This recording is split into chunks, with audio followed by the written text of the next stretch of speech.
On. Off.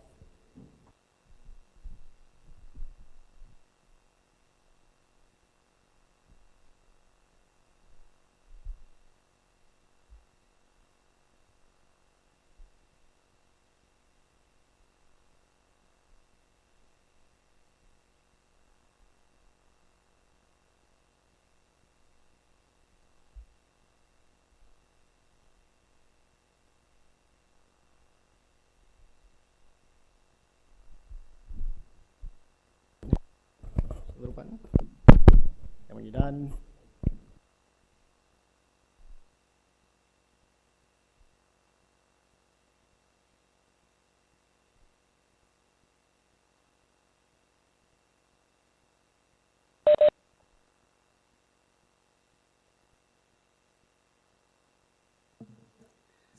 Good morning. In accordance with sections 45 and 53 of the Planning Act, 1990 as amended, this meeting of the Committee of Adjustment of the City of Toronto is called to order. My name is Mary Ann Casson, and I will be chairing today's session.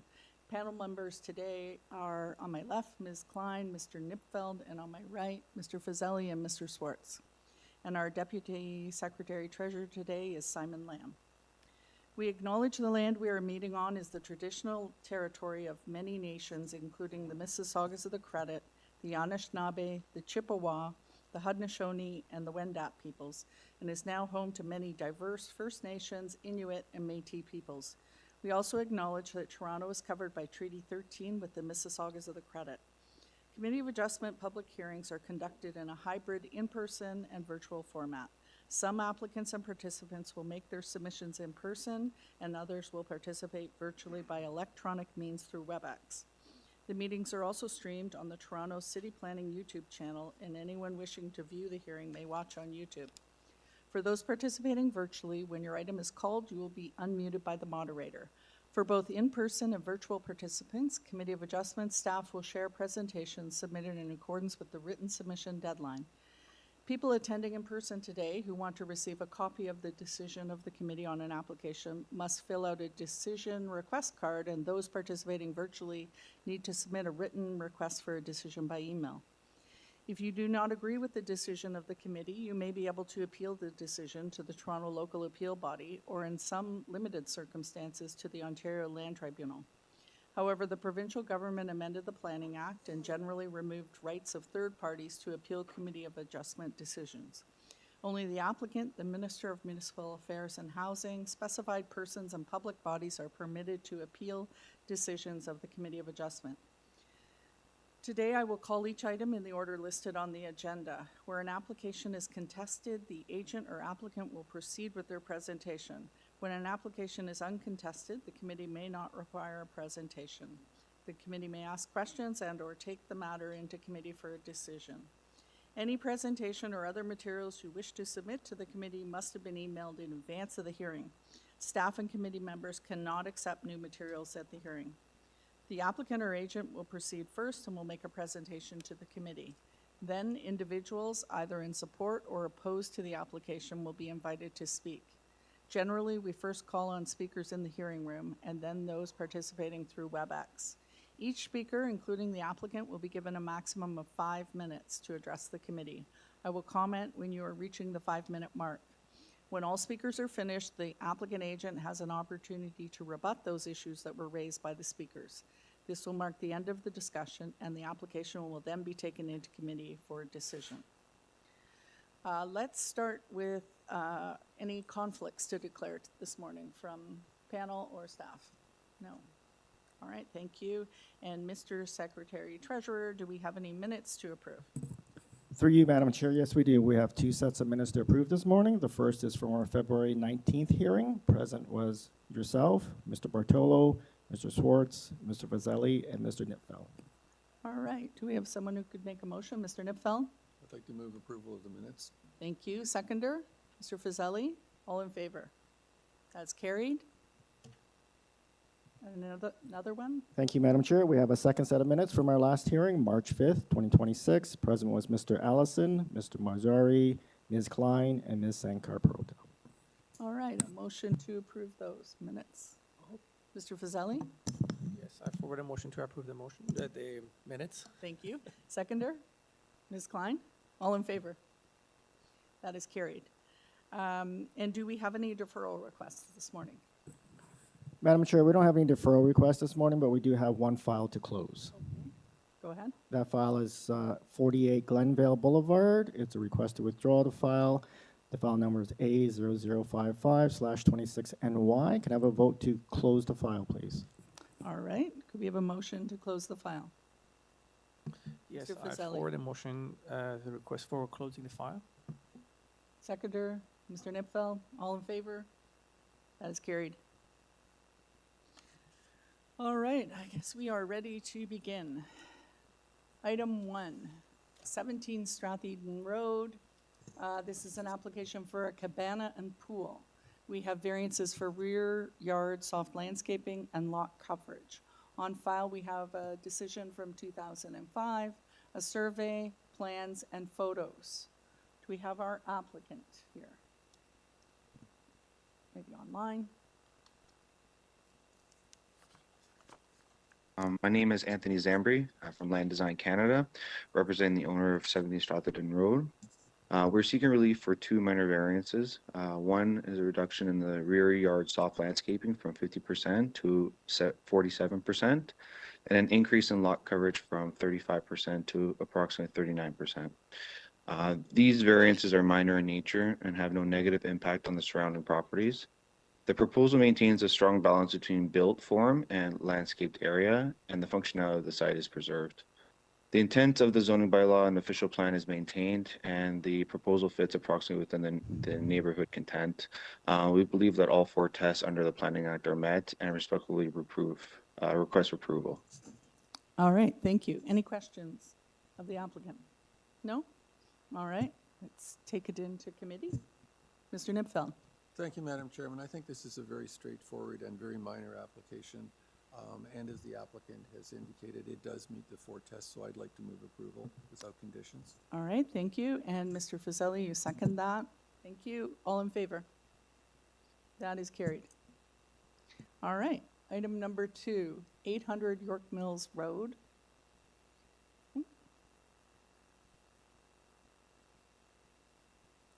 This is an application to permit a drive-through restaurant with reduced parking on an existing service station site or gas station site.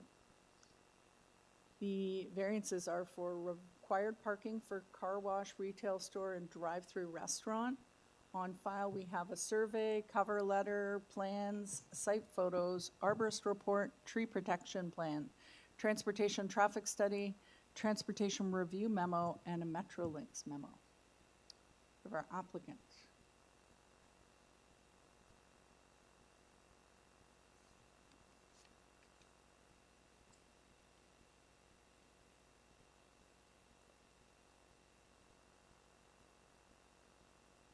Hello?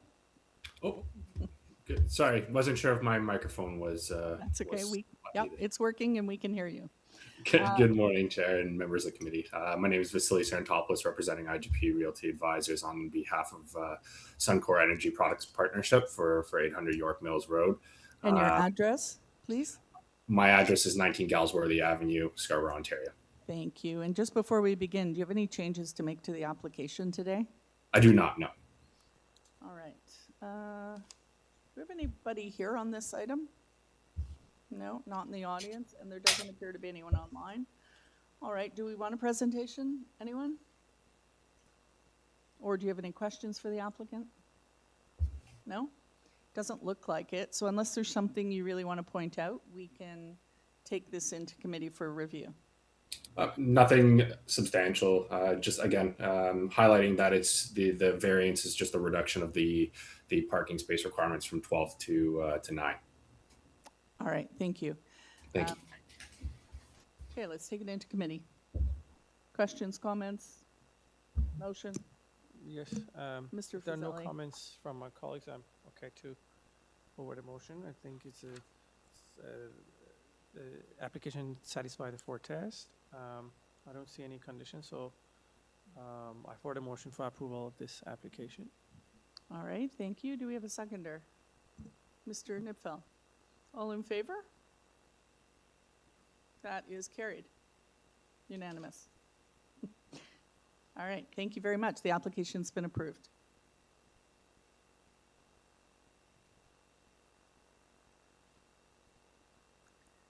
All right.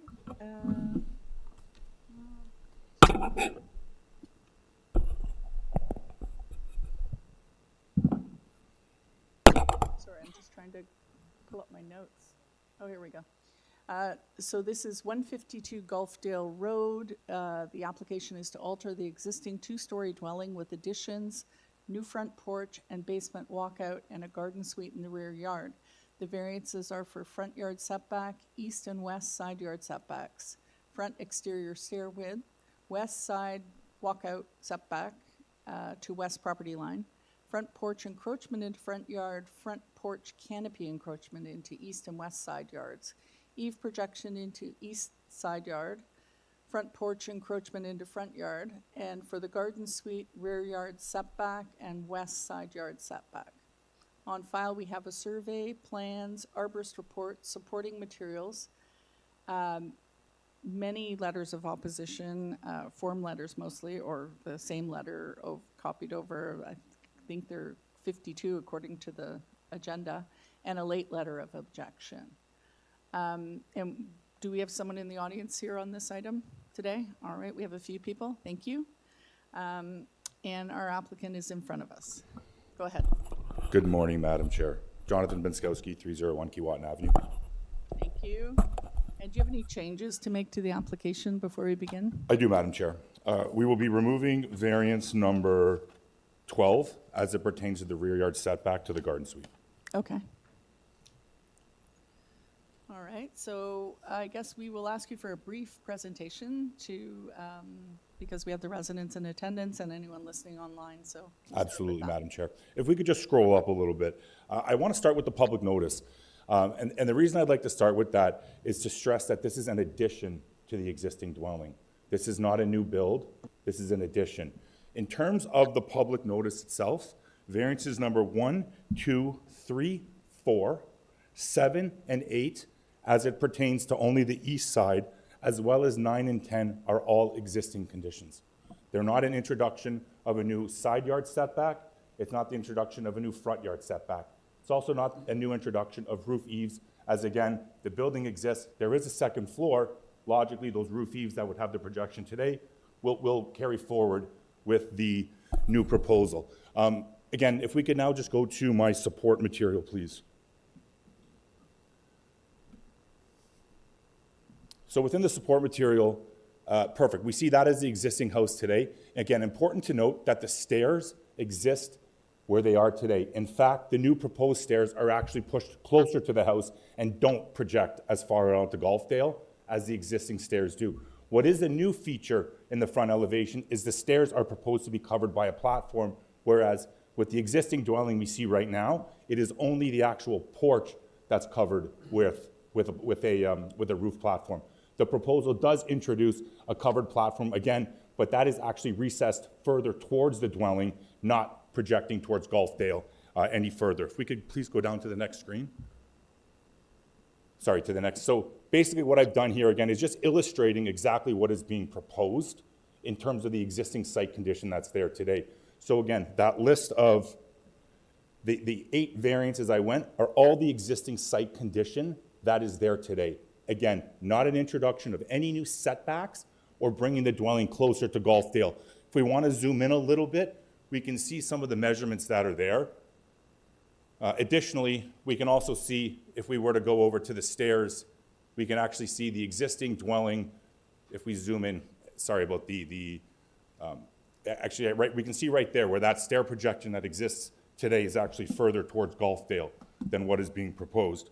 So again, remembering that this is an addition, those 8 variances are existing site conditions today. Now, I can obviously acknowledge there is an addition taking place, but what's important is with that addition, there is not a main wall height variance, nor is there a building height overall variance. Again, so what you see in terms of those setbacks exists today with a second floor going on top of it without any type of built form variance for building main wall height or overall height. If we could just go down to the next slide, please. So with the removal of the rear yard setback variance to the garden suite, I did want to address the projection. So what we see here is the dwelling immediately to the north. I also want to note this is on the corner of Mount Pleasant and GOLFDALE. It is a major streets in the City of Toronto zoning bylaw. In terms of the setback from the flanking side of Mount Pleasant for that proposed garden suite, if we can see here from the dwelling to the north, that dwelling is actually projecting out as it goes to the north and recessed at the south. But what is also important there are no side windows. So we don't see any side windows along that southern facade of the dwelling immediately to the north that would have any type of impact.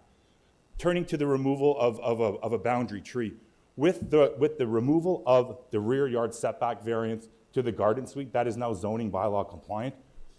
As very sensitive.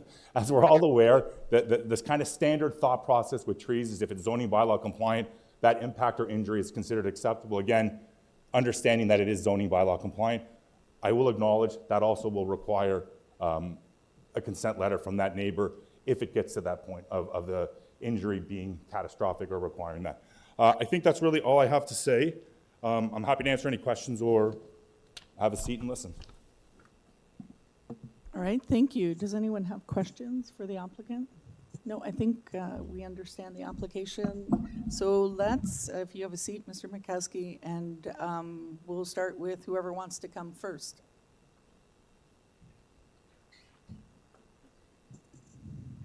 Welcome. Thank you. Oh, first I have to do a little preface, which I do for all these applications. I just want everyone to be aware that garden suites are permitted as of right by the city. And so we're not debating the merits of adding a garden suite to the site. Now you may go ahead. Okay, can you hear me? Yes. Excellent. Okay, good morning. My name is Adam Burke, and I'm here with my wife, Ruth. We're the immediate neighbors at 156 GOLFDALE. We share the eastern lot line with 152. We are amongst the neighbors and the immediate neighbors that will live with the decision that's made here every day. And we respectfully ask the committee to refuse this application. This design pushes its impacts, drainage, overlook, and tree loss off its own lot and onto ours.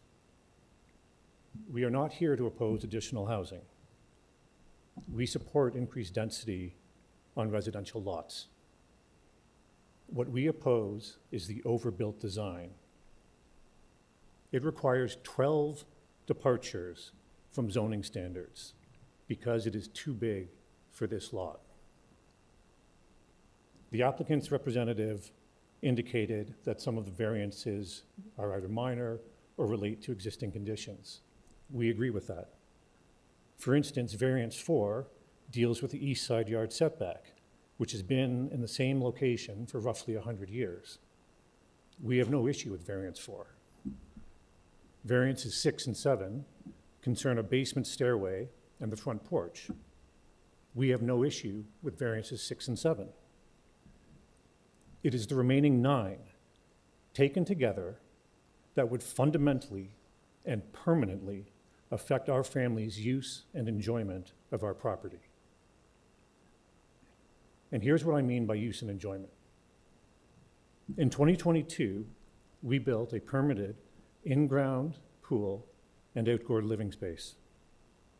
This space is the center of our family's life from May through October. The proposed garden suite would create a new elevated sightline directly into our backyard and pool area. This is not mutual, ordinary overlook between neighbors. It is a new sightline created by the proposed height and placement of the garden suite. The proposed eaves would sit 10 centimeters from our lot line. The setback exists to keep a reasonable distance between buildings. 10 centimeters does not provide that distance. It is a gap you can't fit your hand between. At that distance, the roof drainage and winter shedding are directed toward our property, rather than managed on the applicant's own lot. In summer, that means concentrated runoff near our driveway, walkways, and pool enclosure. In winter, it means ice and snow shedding near the same areas where our kids come and go every day. The design also removes mature trees that currently provide screening and shade at the property edge. The applicant's own arborist proposes removing 6 trees, including 5 that are bylaw protected, with no meaningful room on the lot to replace that canopy. That reinforces our primary objection. This proposal is trying to fit too much onto this site. We relied on the zoning framework when we built our outdoor space. We are asking that the same framework be applied here. Over 50 neighbors have written to the committee opposing this application. Councillor Chernos Lynn has independently written to express her concerns. We are not alone in this assessment. These are not minor technical impacts that can be fixed later by conditions. The problem is the fit of the design itself. For the reasons that our experts will explain, this application does not pass the 4 tests that this committee will apply. We respectfully ask the committee to refuse this application and require a proposal that fits this lot and does not push its impacts onto neighboring properties. Thank you. Thank you. Any questions for the resident? Mr. Nymfeld? I realize that it's not your role or obligation to give us an alternate proposal, but when you talk about a proposal that would fit the area, it looks as though a garden suite is going to result in the removal of trees no matter where it goes. Do you have in mind a proposal whereby if a garden suite was relocated or adjusted in its location, it would be acceptable to you? We have an expert planning rep, Terry Mills, who I believe is online, and I would defer to him to address that Okay, that's issue. great. Thank you so much. Thank you. Thank you.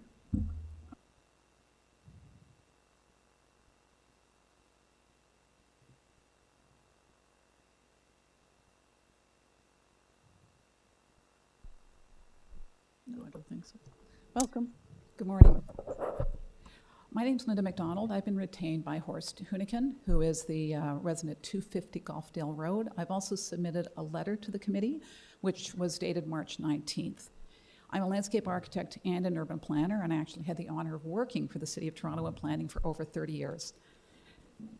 I've been retained primarily to speak about the trees and about the arborist report in this case, and I do want to note that Mr. Hooniken did present or submit his own letter on the application. Before I speak about the trees, I do want to acknowledge the need to balance the official plan policies around intensification and diversity of housing types and neighborhoods with the need to protect and preserve the urban forest. In this case, I think with some changes to the proposal, we can actually achieve both. And in particular, considering that 60% of the city's urban forest is actually located on private lands, which makes the protection of these trees even more important in reaching the City Council's goal of 40% urban canopy by 2050. We're now sitting at around 30%, so we've got a bit of a way to go. We've had 100 years to get here, and we hope we don't need 100 years to get to 40%. So moving to the specifics, in my letter, going through, I will start while my letter comes up. There are 4 trees that are proposed to be removed that are noted in the arborist report that I think can be protected and still proceed with a modified proposal. The first tree, tree number 1, is a black walnut that sits at the southeast corner of the house. As the architect noted, there are no changes to the foundation or the footprint of the house. This tree has coexisted with the house for many, many years. It's healthy, and black walnuts are relatively rare in the city. I believe that can be retained with the proposal proceeding, perhaps with some pruning.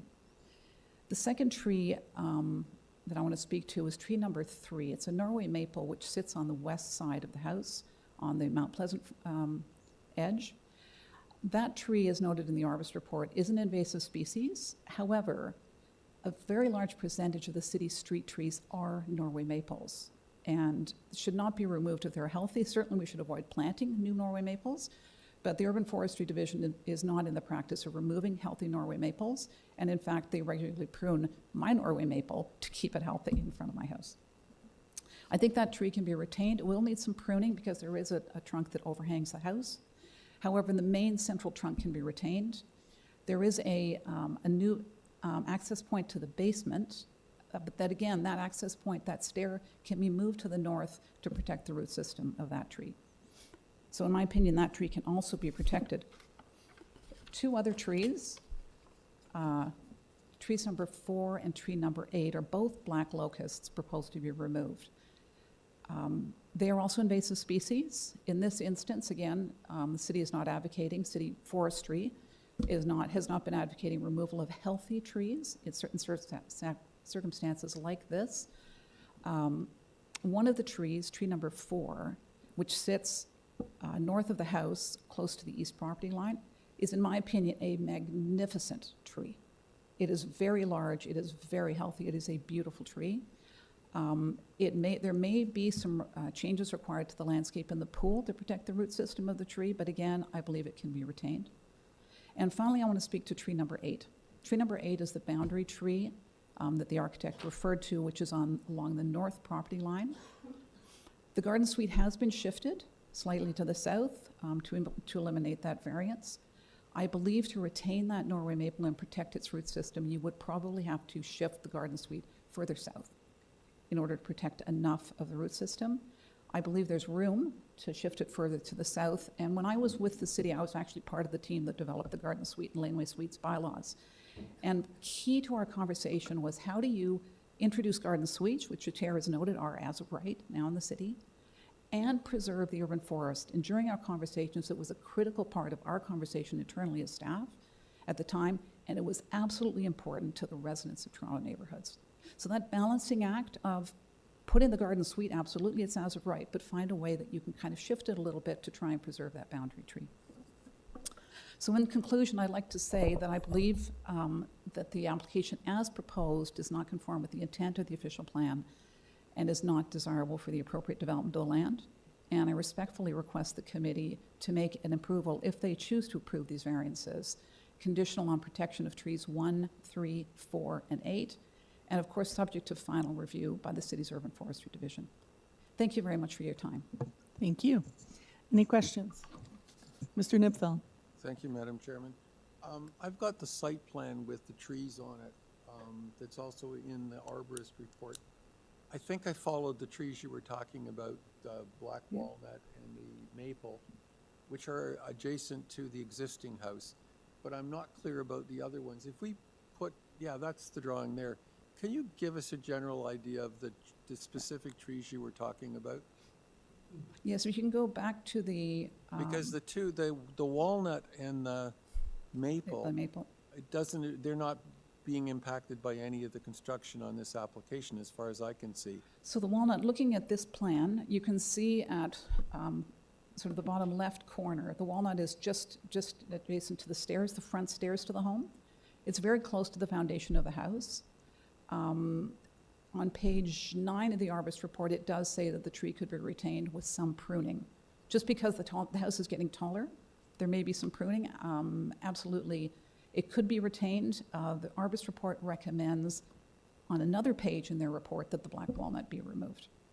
But that building exists at the present time. It exists, and my understanding is that there will be no changes to the foundation of the house. So no new excavation around the black walnut. Black walnuts tend to have a very deep taproot. Yeah.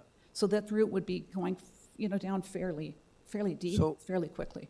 So I don't see that the application's jeopardizing that tree because there's no work proposed adjacent to the black walnut that I can see. I agree with you. Am I missing something? I agree with you. I don't believe it does jeopardize the tree. It certainly existed there for many, many years. The application, the arborist report does recommend removal of that tree. So my comment is that in my opinion, as a landscape architect, Should try and save it. it should be retained. Okay, and is the same true of the maple? So the Which is on the maple- other end of the house? The maple is on the west side of the house, sort of Yeah. kind of midway down the western wall of the house. Again, it's quite close to the tree, close to the foundation, but it is an existing foundation. Yeah, Norway maples are very, very hardy. I know. They're difficult to kill. Adopted. That's why they're considered invasive. That could be retained. There is a fairly major branch that overhangs the existing house. Because of the additional height, that branch would require some pruning. However, there is a major trunk that essentially goes straight up beside the house that could be retained as part of the, So you're suggesting that efforts be made to retain both of those? both those trees and the two black locusts that are both located in the rear yard of the property. Okay, those are the ones I wasn't sure of.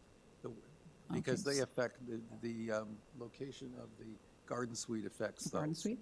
So if staff can bring back that plan that shows the location of the trees with the circles on it.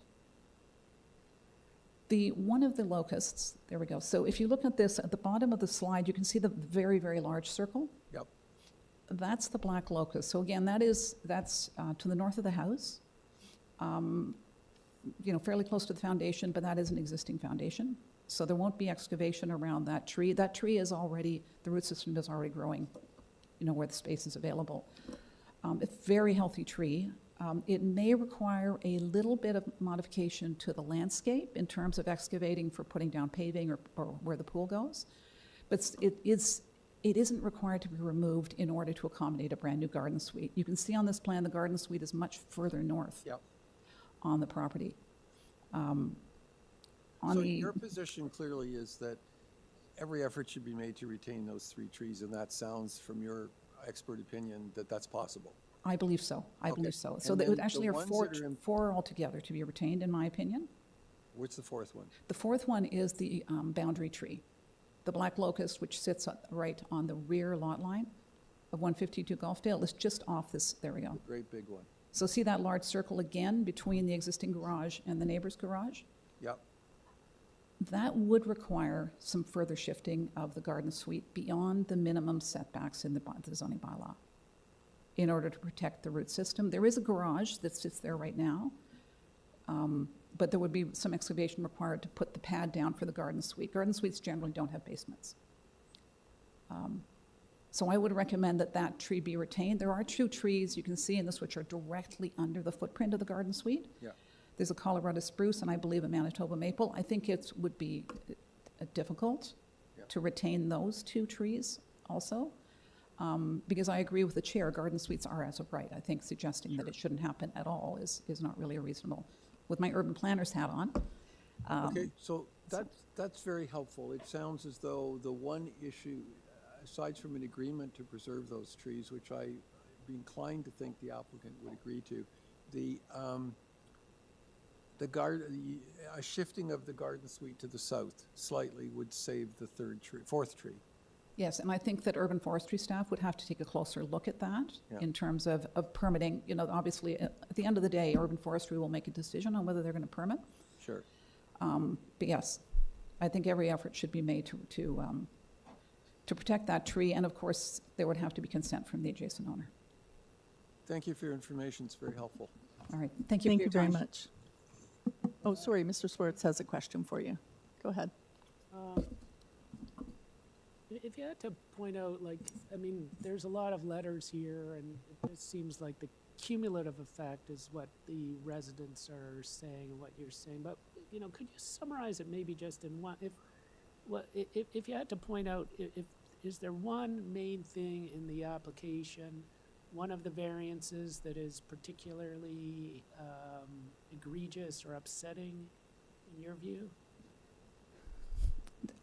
I think it's not, in principle, they are adding to an existing house, right? They're not changing the foundation. The architect has pointed out there are no height variances. Garden suite is as of right. I do believe the issue is the nuance of the design. Whether the second story can be adjusted slightly, or whether the access for the basement can be moved, and whether the garden suite can be shifted. It's hard to identify one particular variance. I think it's a modification, frankly, of the design in order to, protect the neighborhood and to protect the trees. Just to follow up, because I'm looking at the file, and I know we see a lot of resident objection, but I don't see any planning staff or urban forestry objection. How do you reconcile that? I guess I have two comments on that. I mean, ultimately, urban forestry would have to consent to the permit to remove the trees. And they certainly have directions from city council to prioritize, is the word that's coming from from city council, to protect the urban forest. And it's in the official plan policies. In terms of planning staff, I was there. I was the director at Toronto East York. I can tell you it was a busy, busy, busy place.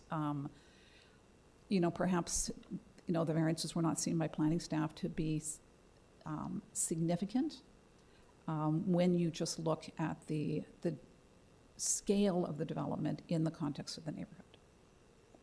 I think it's the nuance, which is, the detail of how the additions are executed, which is the key issue. I don't want to belabor the point too much, but usually, we're here to make decisions on the Planning Act and planning, and typically, when you see no objections from planning staff, that sends a message. How do you refute that message strictly from a planning perspective? I would say, and I have the greatest of respect for my colleagues who continue to work for the city. I do think that there are different opinions, which, certainly, demonstrated by the times that my team would spend at the tribunal, defending city positions versus the opinions of the private sector.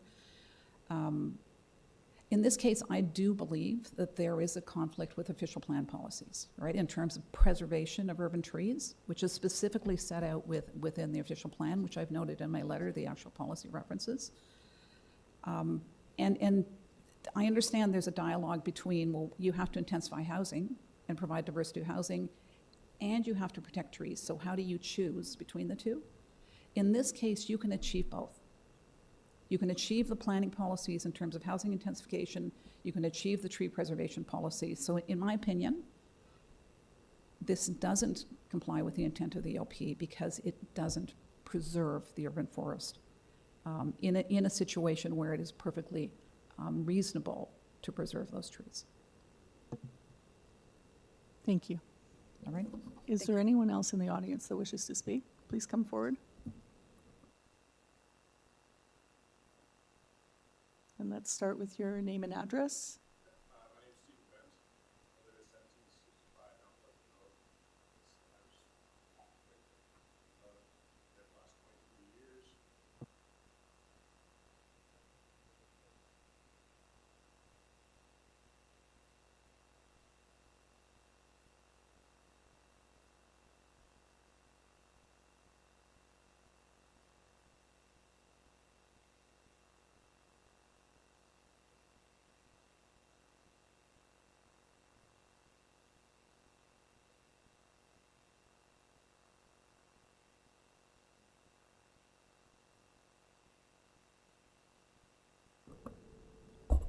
Am I too quiet? And the black locust, and I noticed in there the people were saying invasive species, what have you. That is a critical. That tree, again, I've been there 23 years. Is a perfectly healthy tree. It flowers in the spring between April and June, produces a ton of nectar for the bees. I think to take down trees or to ruin those trees to build a garage is just unacceptable. And I think it's really important that the city maintains those trees. And if there's, according to the plans that I've seen, there's no ability to replant trees. And those trees are very, very old. And it's a concern. You're going to take them down, potentially damage them, or remove those trees entirely. And I think there's a way we got to manage that, and that's my biggest concern. And again, I'm not going to go through all the variances and everything. You've got the letters that most people can put in their notes and so on, but that is my immediate concern. Thank you very much. Any questions? No? Thank you. Thanks. Okay, are we finished with people in the audience? Yes? And do we have people online? I believe we do.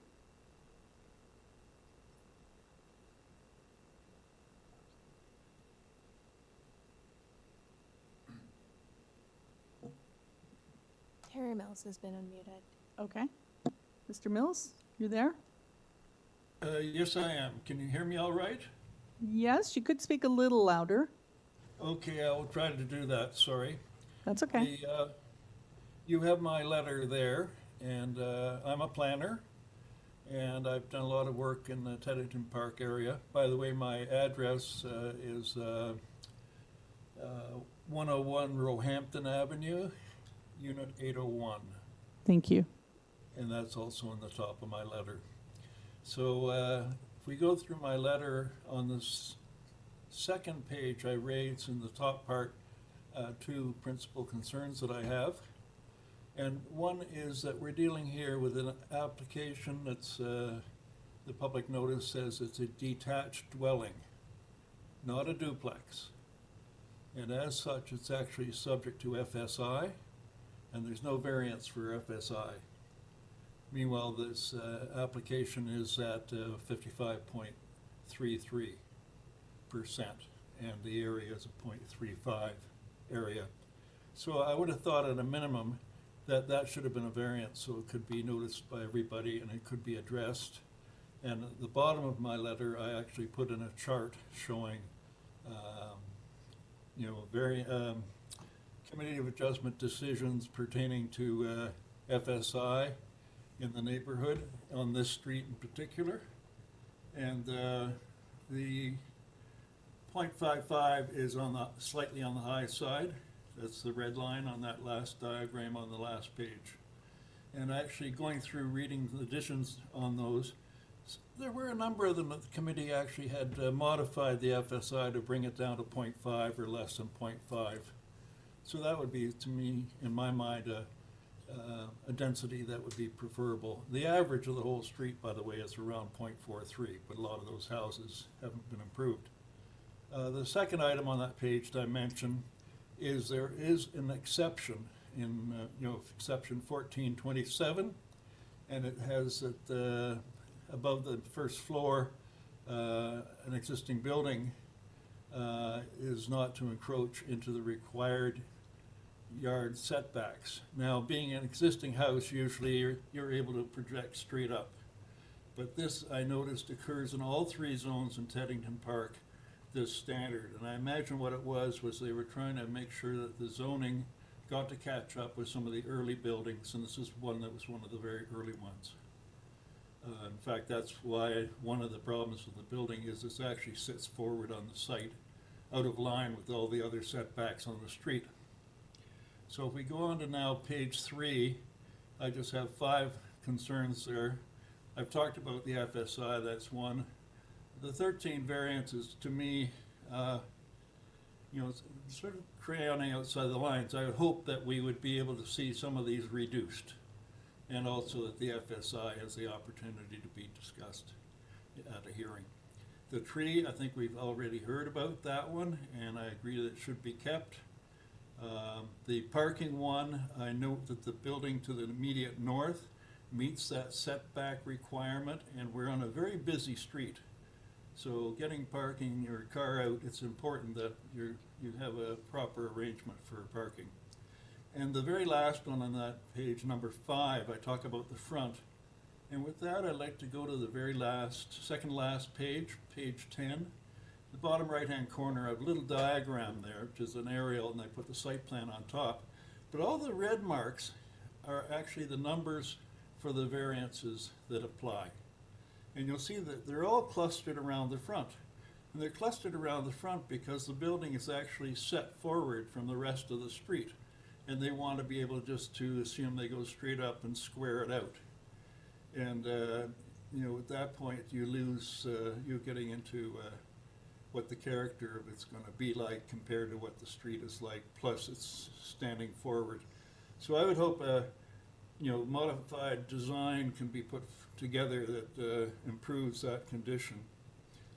And then I finish off and identify the 4 tests and my concerns there briefly. And I also, in whether it's undesirable and appropriate, number 4, identify adverse impacts in that area. And I close off by saying that to approve this would not represent, in my opinion, good planning.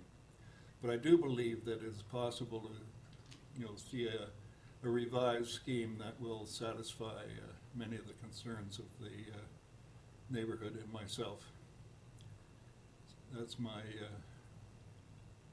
presentation. Thank you. Any questions for Mr. Mills? No? All right, thank you. Anyone else? Or are we done? Or we have someone else, I think. Boris Kogert is online. Yes, can you hear me? Yes. Okay, I'll start. My name is Boris Kogut. I live at 179 Teddington Park Avenue, and I'm speaking on behalf of the Teddington Park Neighborhood Association in opposition to the application for 152 GOLFDALE Road. As you can see, given over 50 letters that have been sent in, there's meaningful and reasonable opposition to the development. While we support appropriate development and additional housing, this application goes well beyond what can reasonably be considered minor. In its current form, I urge you to refuse the application. I have 5 key messages I'd like to share with the committee today. First, the variances requested are not minor. Second, if approved, the application will result in overdevelopment and excessive FSI density for our neighborhood. Number 3, there will be negative impacts on adjoining neighbors, as we've just heard from 2 of the adjoining neighbors, which would include reduced privacy and drainage issues. Point number 4, the proposal would negatively impact our neighborhood character and set a negative precedent that others will try to take advantage of.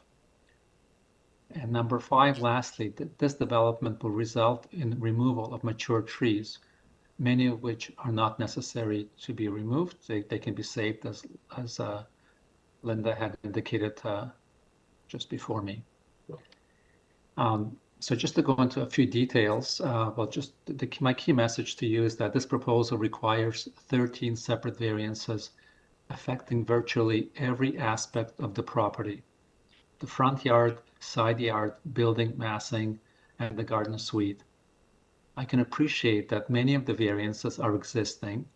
However, I would recommend that where possible, the modifications that are being made to the existing house also include efforts to bring the house within compliance of current bylaws and not just add more variances to existing variances.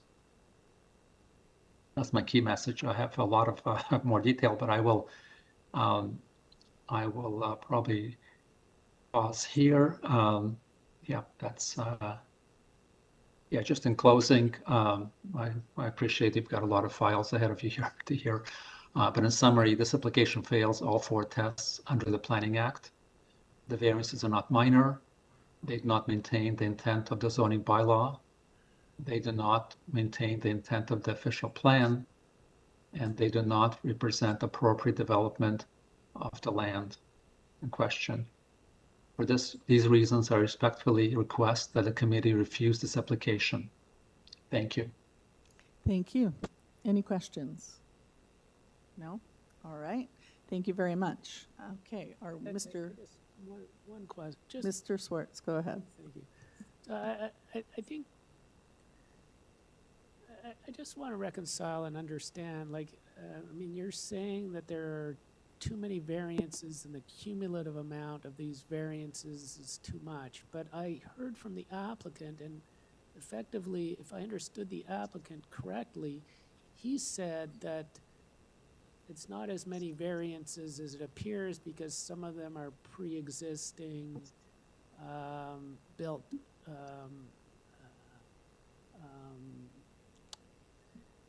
conditions. So I wonder if you could really clarify to me how many of these are really actual variances? Yeah, yes, thank you for that question. I would say that many of the variances are existing as the applicant has suggested. However, the applicant has made zero effort to try to address any of the existing variances to bring the house within compliance of the current bylaws. There's been no effort made to try to address the existing variances and reduce them, basically. It's just we're keeping the existing variances and we're adding a whole bunch of new ones as well. So no effort is being made to try to address the existing variances, except to say, well, they've been there before, so let's leave them where they are and let's just approve a few more new ones, and that's going to be okay.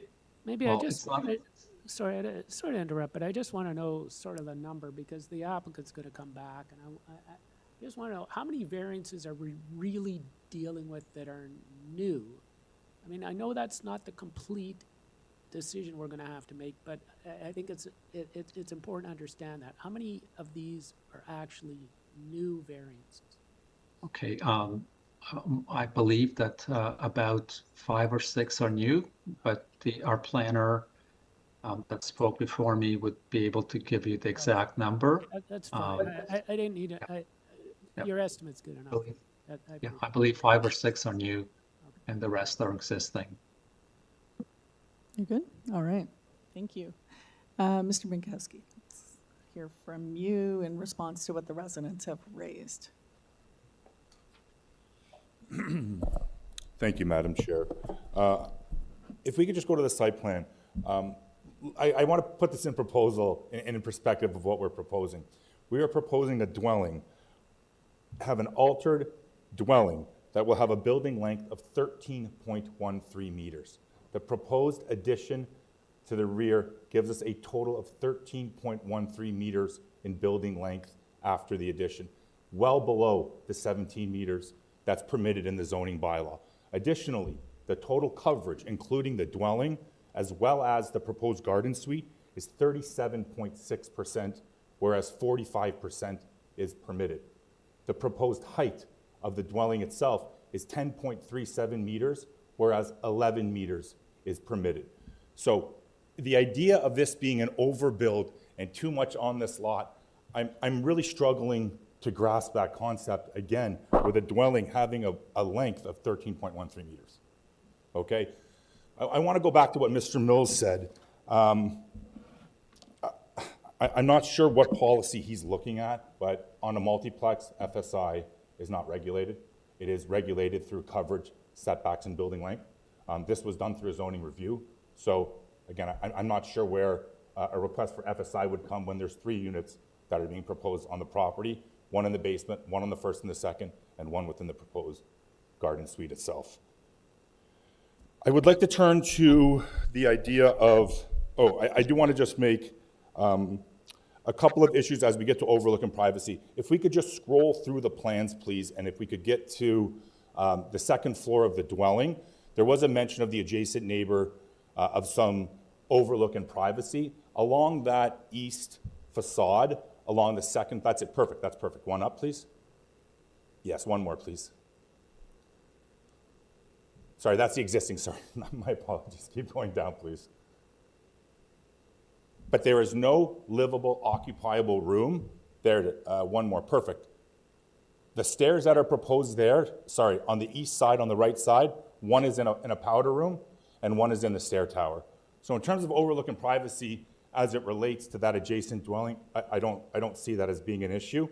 If we can continue on to the garden suite itself, the often thing we see, the privacy and overlook of the garden suite, is the windows all face south. They face towards the house. Well, in this instance, if we could just keep going, the proposed garden suite has no windows that actually face the existing dwellings, creating any overlook or privacy issues. That's it, perfect, right there. So along that south portion, that's looking into the existing dwelling of 152 GOLFDALE. There's no windows proposed. So I don't see, again, a privacy and overlook issue.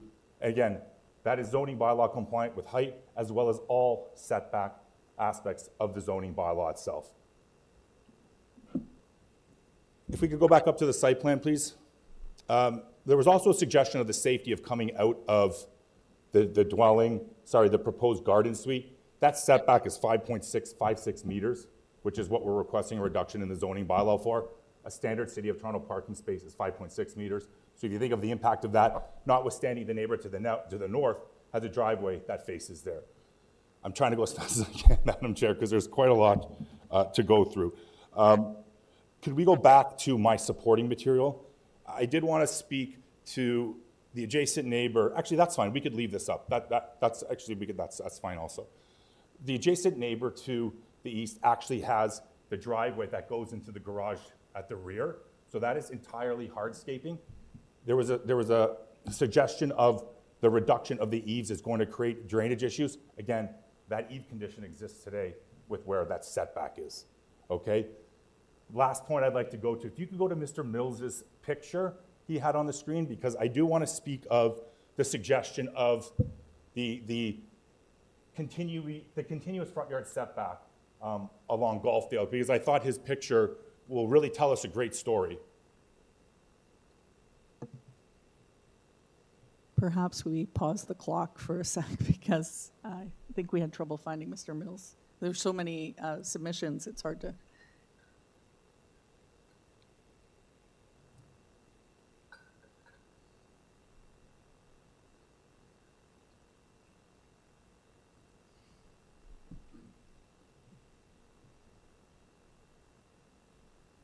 The one that was the overall, the aerial. That's it. Perfect. If we could just zoom in at the one on the right.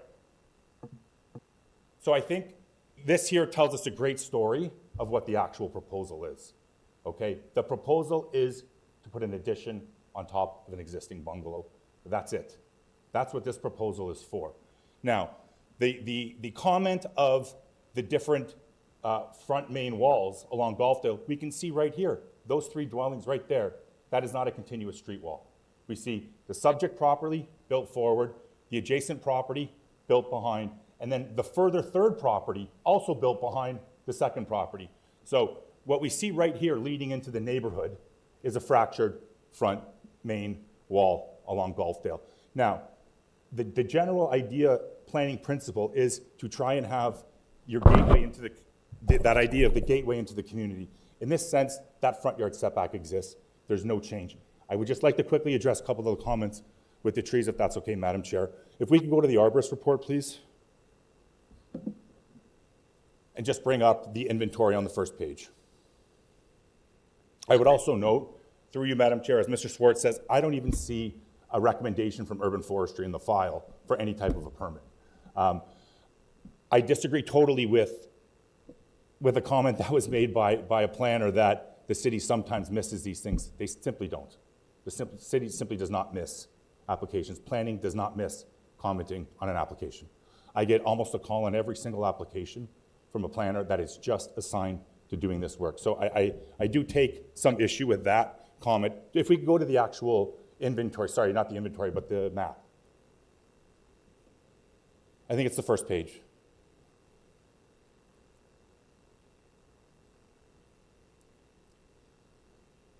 Yes, the one I want to focus on is the maple where the new stairs is. That tree there is actually causing foundation damage into the existing house. That is noted also in the actual inventory, which we'll go to next. So it's the one on the other side where the proposed walkout is. Sure, that walnut could be saved. And again, that will come down to a permitting process with urban forestry. They are in their rights to deny it. Similar to the boundary tree at the rear, even if this were to be approved today, a permit would still have to be obtained, and that permit would require notice from Mr. Beekeeper. I can't remember his last name, but from Mr. Beekeeper, that would still require notice and consent, okay? So there would be an opportunity to work together at that point, but again, that will be through urban forestry, through their natural approval process. Can we just zoom out a little bit, sorry, on that plan? Thank you. Yes, so Madam Chair, I'm speaking of the tree number 3 on the left. That's actually causing foundation damage into the existing house today. Right, okay, Okay. understand. Now, if we could just go into the list, I have about 30 more seconds. I do just want to focus on tree number 3 and tree number 8. We see tree number 3 there. We see the far right, remove foundation house conflict. So we see that noted in the arborist report. Obviously, the arborist went into the house to find that. If we could just go to tree number 8.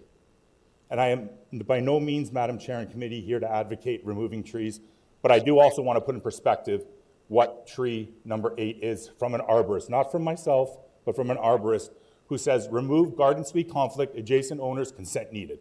We know that. Now, if we go into the observation, it's categorized as fair poor, lean to the south, low branches, 2 liters, DDWD, which essentially stands for deadwood. So again, I'm not here to advocate for the removal of trees, but let's also look at what a professional has said. I think, Madam Chair and committee, that is essentially it. All right. I think that's it. Thank you. Questions? Mr. Swartz. Thanks for your presentation. Just want to understand a little bit more. Like, there's a lot of opposition from the residents, and you're saying that all you're doing is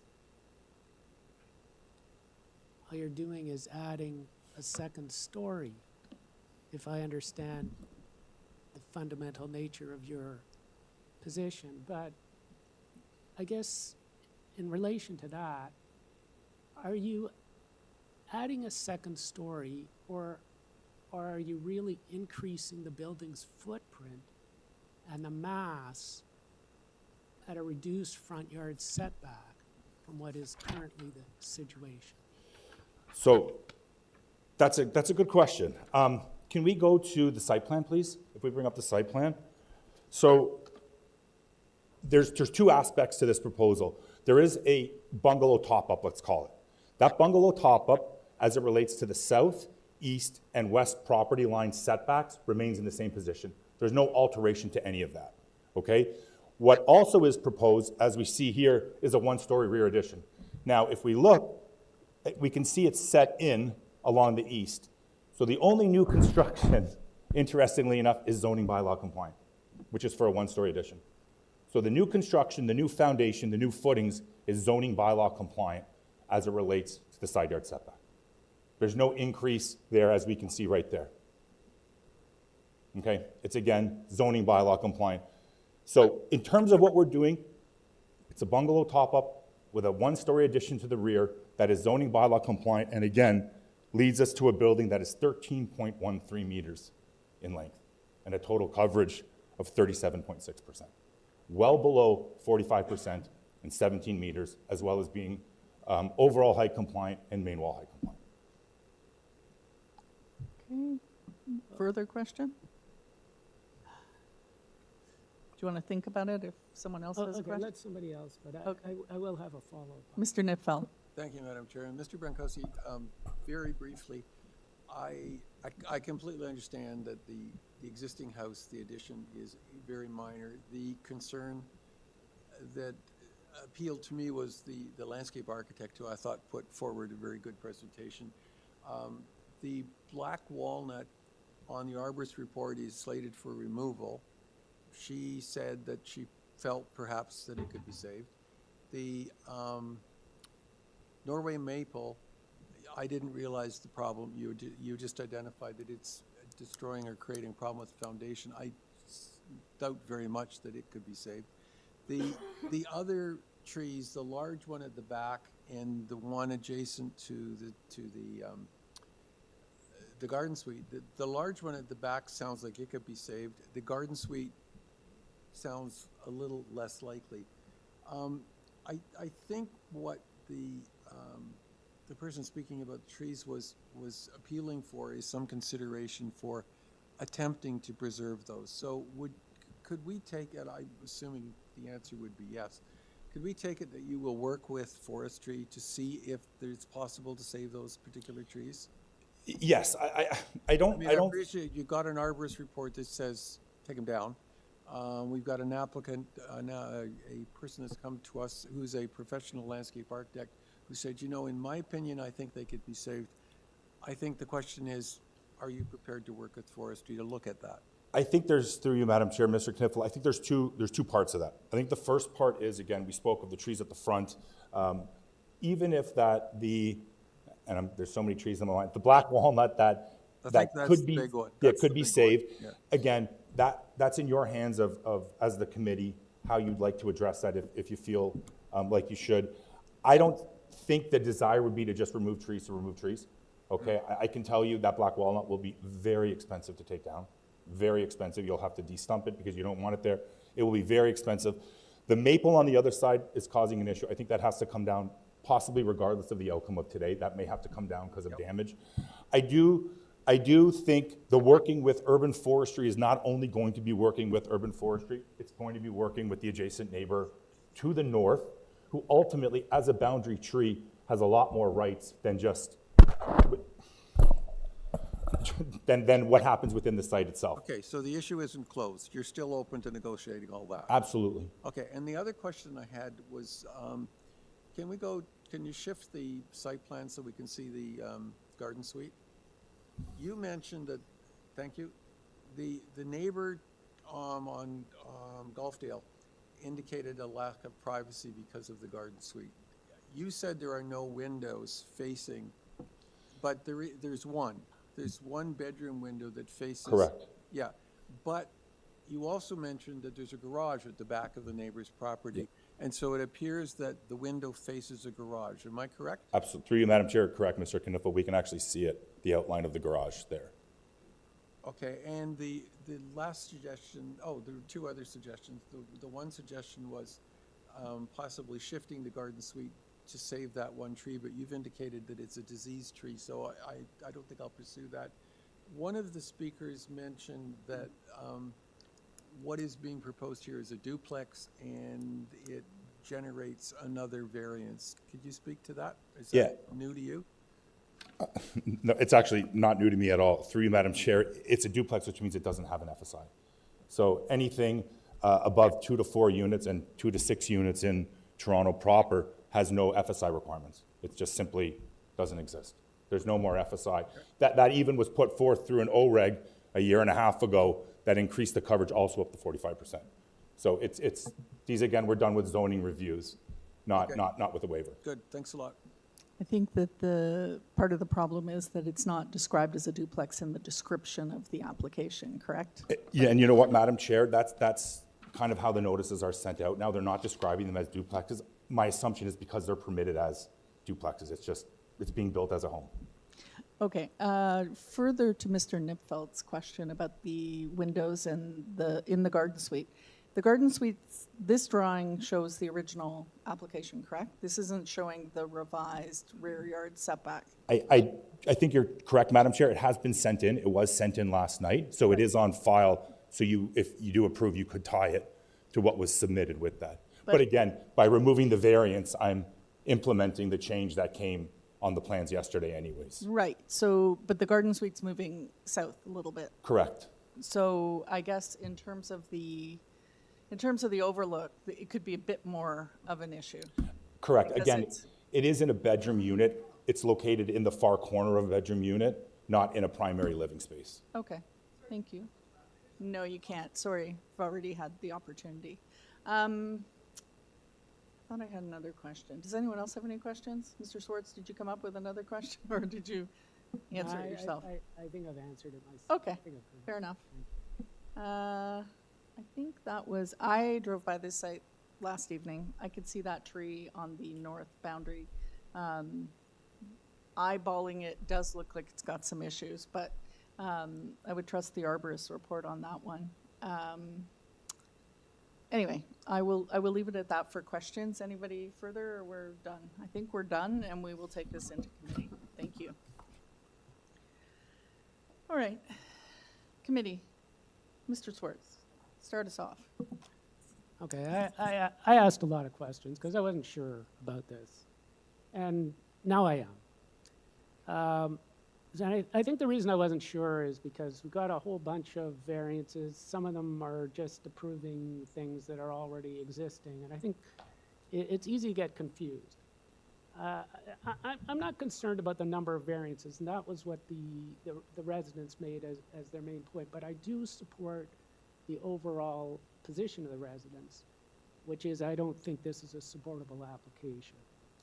And the reason I don't think that this is supportable is because it increases the massing. I'm not so concerned about all the trees. I'm not concerned about the number of variants. I think the massing is very problematic. This reduces the front yard setback, and it's not minor in its impact on this street. It doesn't maintain the existing streetscape, and overall, it's excessive and not compatible with the Ford test, so I can't support this application. Thank you. Mr. Nebfeld. Thank you, Madam Chairman. I tend to disagree with my colleague on this one. I think it is a supportable application. I do not think that the adjustments to the existing house are in any way out of character with the neighborhood, and I would support them. In terms of the garden suite, if you're going to have a garden suite, a corner lot is one of the best places to have it in terms of not creating negative reactions or implications for the community. In this case, I think that there's been care taken in the location of the garden suite, and with the exception of one small window which overlooks a garage, I gather, I don't see that there's a problem of privacy, loss of privacy. I don't think the garden suite in addition, is particularly large. I am concerned with the trees, and that's in large part due to the submission of the landscape architect, which I found rather compelling. I also am aware that Mr. Brukowski has a long history of working with forestry on projects like this, and when he says that he will continue to work with them to try and preserve the identified trees as much as possible, I think that's a reasonable and a fair proposal. So on that basis, Madam Chairman, I'm prepared to support the application. I don't have difficulty with it. Thank you. Any other comments? I will just add, I concur with you, Mr. Nipfeld. I think that this application is reasonable considering we're starting with the existing dwelling and foundation and building up from there. I think of the alternative of a brand new house on the property with a garden suite, and I can only imagine it would be proposed as much larger than the massing impact that this dwelling would have. I think that it's a good location for a garden suite as well, and I think that it's, I share your concerns about the trees, and I hope that the trees, to the greatest extent possible, can be preserved. Would you be willing to make a motion? I'm pleased to, Madam Chairman. I'd like to move approval of the application without condition. I believe it clearly supports the 4 tests that we are required to examine, and I think that over time it will become an asset to the community. Thank you. A seconder? Mr. Fazeli, all in favor of that? We have 4 in favor, opposed? Mr. Swartz is opposed. The application has been approved. Thank you. Do we need a break? Okay, a 5-minute break.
We are back, and we are on item 4,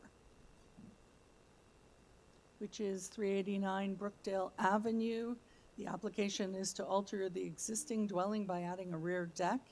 Variances are for east side yard setback to rear deck, deck encroachment into rear yard, and east and west side yards. On file, we have a previous decision from 2002. A survey, plans, revised plans, arborist report, and tree photos. Do we have our applicant? Yes, Joe Dome, 133 Torresdale Avenue, agent for the owners. Thank you. And do you have any changes to make to the application, Mr. Dome? No. Okay, thank you. Don't seem to have anybody here on this application. Item 3, 389 Brookdale, okay. All right, do we need a presentation? I don't think so, but, or does anyone have questions for the applicant? No? All right.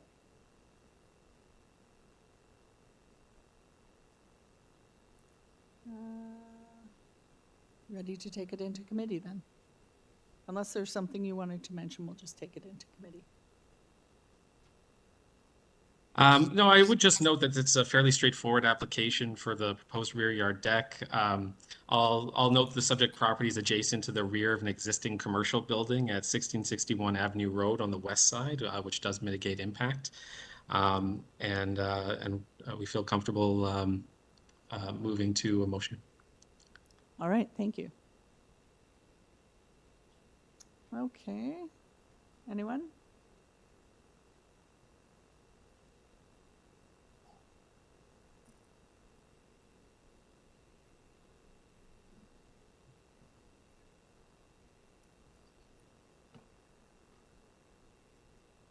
Somebody want to start with a comment or a motion?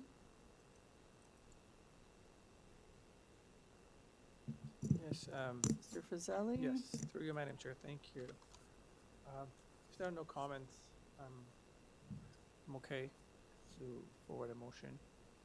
Any colleagues' comments? No? All right, okay, so there are no conditions for this application. I just want to double check. No.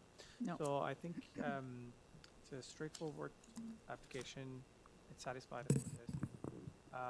Madam Chair, before, sorry to interrupt, we just want to get Mr. Swartz's camera back on before you make that motion. Thank you. Okay, go ahead. All right, yes, forward a motion for approval of this application. Thank you very much. A seconder? Ms. Klein? All in favor? That is carried. The application's been approved. All right, next we have item number 5, 248 Florence Avenue. And this is an application to construct a new dwelling. We have variances for height of side exterior main wall, area of a platform, excuse me, coverage, number of stories, parking space length, and parking space width. On file, we have a survey, plans, applicant's presentation, site photos, community planning report, and transportation service memo, and an urban forestry memo. Mr. Binkowski. Good morning, Madam Chair. You're Good back. morning, committee. Jonathan Binskowski, 301 Keewatin Avenue. Thank you. And do we have someone here, or they're online, I guess? Is that correct? Yes, okay, so we do have someone online. First of all, any changes to make to the application today? I do not, Madam Chair, no. Okay. All right, and you've seen the community planning report? Yes, I'm quite surprised by it, but I will address that in my presentation. If we go up to my support material. So the application, again, is for a new dwelling. I want to start with coverage first. So the coverage itself is actually including a rear covered porch, which is leading to the request that's before you today. The actual dwelling itself is only 32.9%. So caused by, again, the rear covered porch being included in the coverage. Again, not livable, open air, the coverage does inflate to that. And why I say I was a little surprised by planning's comments, the kind of norm is that 32, 33%. Now, when we look at the coverage that's being proposed and we look at the built form of the dwelling, we can see the dwelling isn't even 17 meters in length, which is permitted. In fact, it's 16.69 on the west side and 15.74 on the east side. We can see the side yard setbacks are compliant at 1.22 meters. So in terms of the built form aspects of the proposal leading to the increase in coverage, the dwelling actually is envisioned to be deeper, okay, than what is being proposed. Additionally, and although not proposed as a multiplex, if this were to be a multiplex, the permitted building length would be 19 meters. The number of stories would not be regulated. The platform would not be regulated, as well as that main wall height would increase by 1 meter to get to 8.5, which would be zoning bylaw compliant. The reason I bring that up, because then that goes into the thought process of, wow, what is the zoning bylaw envisioning as an acceptable impact? Again, not stating this as being a multiplex, but as a multiplex, as simple as putting in a basement apartment, there would be 2 variances before the committee today, which would be for the parking, okay? So again, going back to that building length being below 17 on both the west as well as the east. The other surprise I saw in the planning report was for the main wall height increase, for the side main wall height increase. It's very common to see main wall height increases well above the 8.07 meters that is being proposed before you today. Again, that intent and purpose of the main wall height provision is really to create a consistent streetscape. If we can continue on into some of the pictures, I took some pictures essentially really standing right in front of the dwelling itself. As you're all aware, Florence, Cameron, all of these streets are undergoing significant change. Right here, this is directly across the street from the subject property. Again, we see side main wall heights, which would be very similar to what is being proposed before you today. And we know that because we see the integral garage with the 2 functional floors of living on top of it. If we could go to, there's a section in the plans. I do want to go over two other things quickly. I'm not really going to address the parking because that's more of a preference of wanting a 2-car garage but not providing the width of the depth. And as you see, transportation doesn't have any objections to the proposal. So there's 2 things that are being created here. If we look at the right side, there's actually an increased height in that basement recreational room. Because of that, on the right side, that is triggering this to be a 3-story dwelling. If that were to have been brought down and in line with the rest of that floor, okay, this would essentially be a 2-story dwelling. What's that? That's also creating the balcony request for the main floor. So the balcony request that is before you is for the main floor. That is the functional main floor. As you can see from here, there is no balcony proposed on top of the platform. That again is contributing to the increase in coverage. I think that's it, Madam Chair and Committee. Yes, I think that's it. All right, questions? Mr. Nipfel. Thank you, Madam Chairman. Have you had any discussions with the neighbor to the east about the rear deck? It's very high. So Talked about privacy issues with them? I know the owner, they don't live there, but he was going and cleaning up. I know he's spoken with the owner to the east. They were provided my phone number to call me. I didn't receive a call. He was told that the individual's wife might be here. Maybe that's her on the call, I'm not sure. But they did discuss, and he provided my number, and I wasn't contacted. But we'd be amenable to any privacy screening if the committee sees fit to impose that. Okay, thank you. And the coverage, is that because it's excavated under that covered rear porch? Is that, oh. Because it's at more than that 5% of the lot area. Oh. Okay. Yeah, okay, thank you. Mr. Fazeli, sorry, Through you, another Madam Chair. question. Thanks for explaining. Just if you could explain in terms of like, you have shared this information with us in terms of like the coverage, and and in their report, the argument is more about like immediate context, right? And I'm sure there's a back and forth in between you. So when you have shared this information with them, and they are still saying no. Through you, Madam Chair, Mr. Fazeli, The position of planning was the coverage is too high regardless of the house being at the 32.9. That was their position.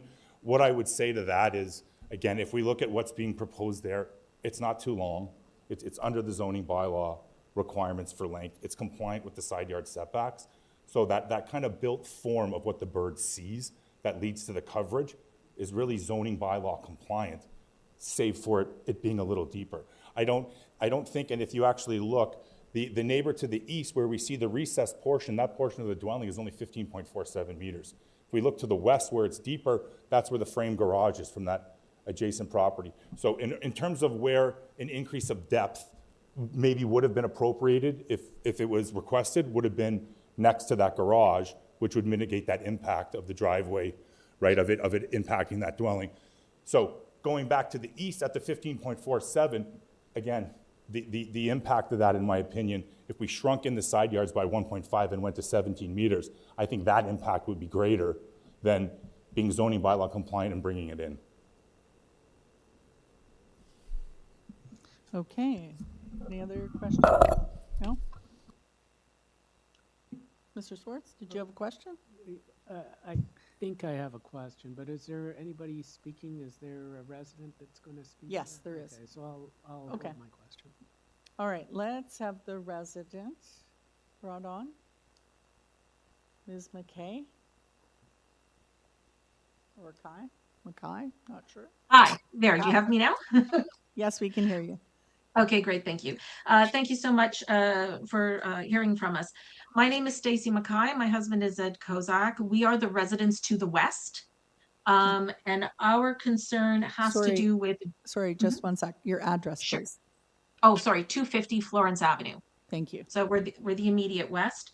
And we just have a lot of concerns about how the final building and the building process is going to impact the driveway between our two residences.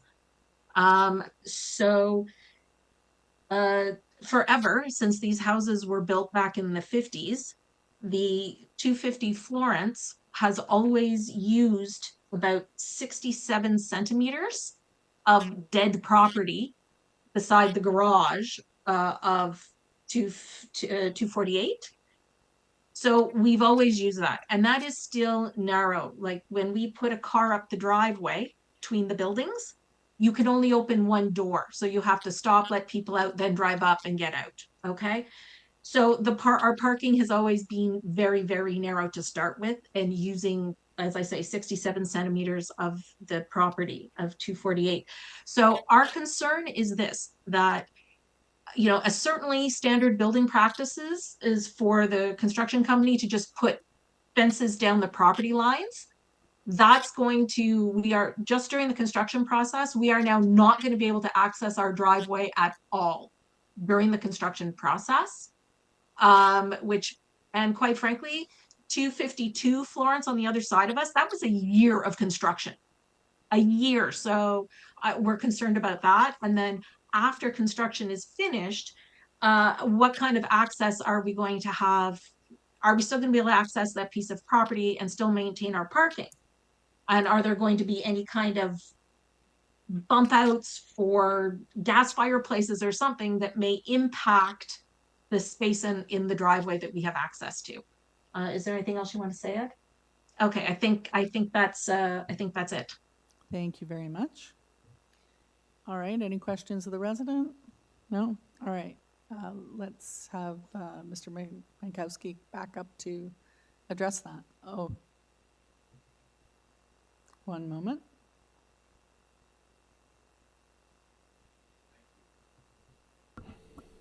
Thank you. I don't really know how to answer a lot of that. What I can say is this. I did just take a quick look at the survey, and you can see it right there. They do have 2.43 meters from their sidewall to the property line. That can fit a functional car through it. If we think of a standard spot at a Home Depot is 2.6 meters, and it would be tight. I really can't speak to, again, what will happen in the future with the homeowners. That's something they could possibly discuss. But what I can say is this, that portion along that side has a side door, and access to the rear yard. So that tells us it will most likely be some type of hard landscaping and not soft because of the entrance door. I also took a quick look at the plans. In terms of a fireplace bump out, there's nothing on that side. But again, that's more something that the homeowners have to kind of figure out, because again, the dwelling is zoning bylaw compliant on that side. All right, thank you. Interesting situation. Yes, and again, the city of Toronto actually mandates that you fence the site during construction. Now, they could maybe work with them and say, hey, can you give me an extra foot? But again, something, if approved, they would have to discuss among them. The owners. Yes. Yeah, I okay. don't think fair I'm in a enough. position to Okay, speak on that. all right, thank you. Any further questions? Mr. Nipfel? Thank you, Madam Chairman. In response to the last speaker and the concern about the wall, would you be agreeable to a condition that said that the footprint of the building is to be as shown on the site plan? Absolutely. You don't have any extensions or bump outs or anything, so maybe we could tie it to the site plan and give her some peace of mind. Through you, Madam Chair, Mr. Knifla, you could even go one step further if you like and put any mechanical equipment would have to be located on the east side of the dwelling too, if you wish. Or another side? That's the east side, yeah, that's what I meant, yeah. Okay, Thanks. thank you. All right, we'll take it into committee. Thank you. Oh, Mr. Swartz, sorry. I do have my questions. Okay, so I just want, my questions are about the staff report. And staff has a couple of comments that I'm concerned about that I'm not sure are being addressed. The first one is the main wall height, the 7.5 meters. Do you have evidence of comparable properties that have both the 7.5 and their other concern is the lot coverage, which they're saying would be the largest request granted? Do you have any examples where both of those conditions or either of those conditions and something close were met in that neighborhood? What I can tell you is if we go back to my support material, I think I put about 8 pictures in of maybe 7 or 8 pictures of just kind of standing in the front, looking north, looking south, of dwellings essentially that would mimic exactly what is before you today, through you, Madam Chair, Mr. Swartz. In terms of the coverage, in terms of the number, again, the number for the dwelling is 32.9%. The decisions don't dictate where that coverage number is coming from. So we could have a dwelling that was at 34, 35% and not indicate where that was from. The intent and purpose of the coverage zoning bylaw is really to regulate the usability of the land to make sure there's not too much building on too little land. Can we go back to the site plan, please? In this instance, we have the 1.22 meter side yard setback on both sides.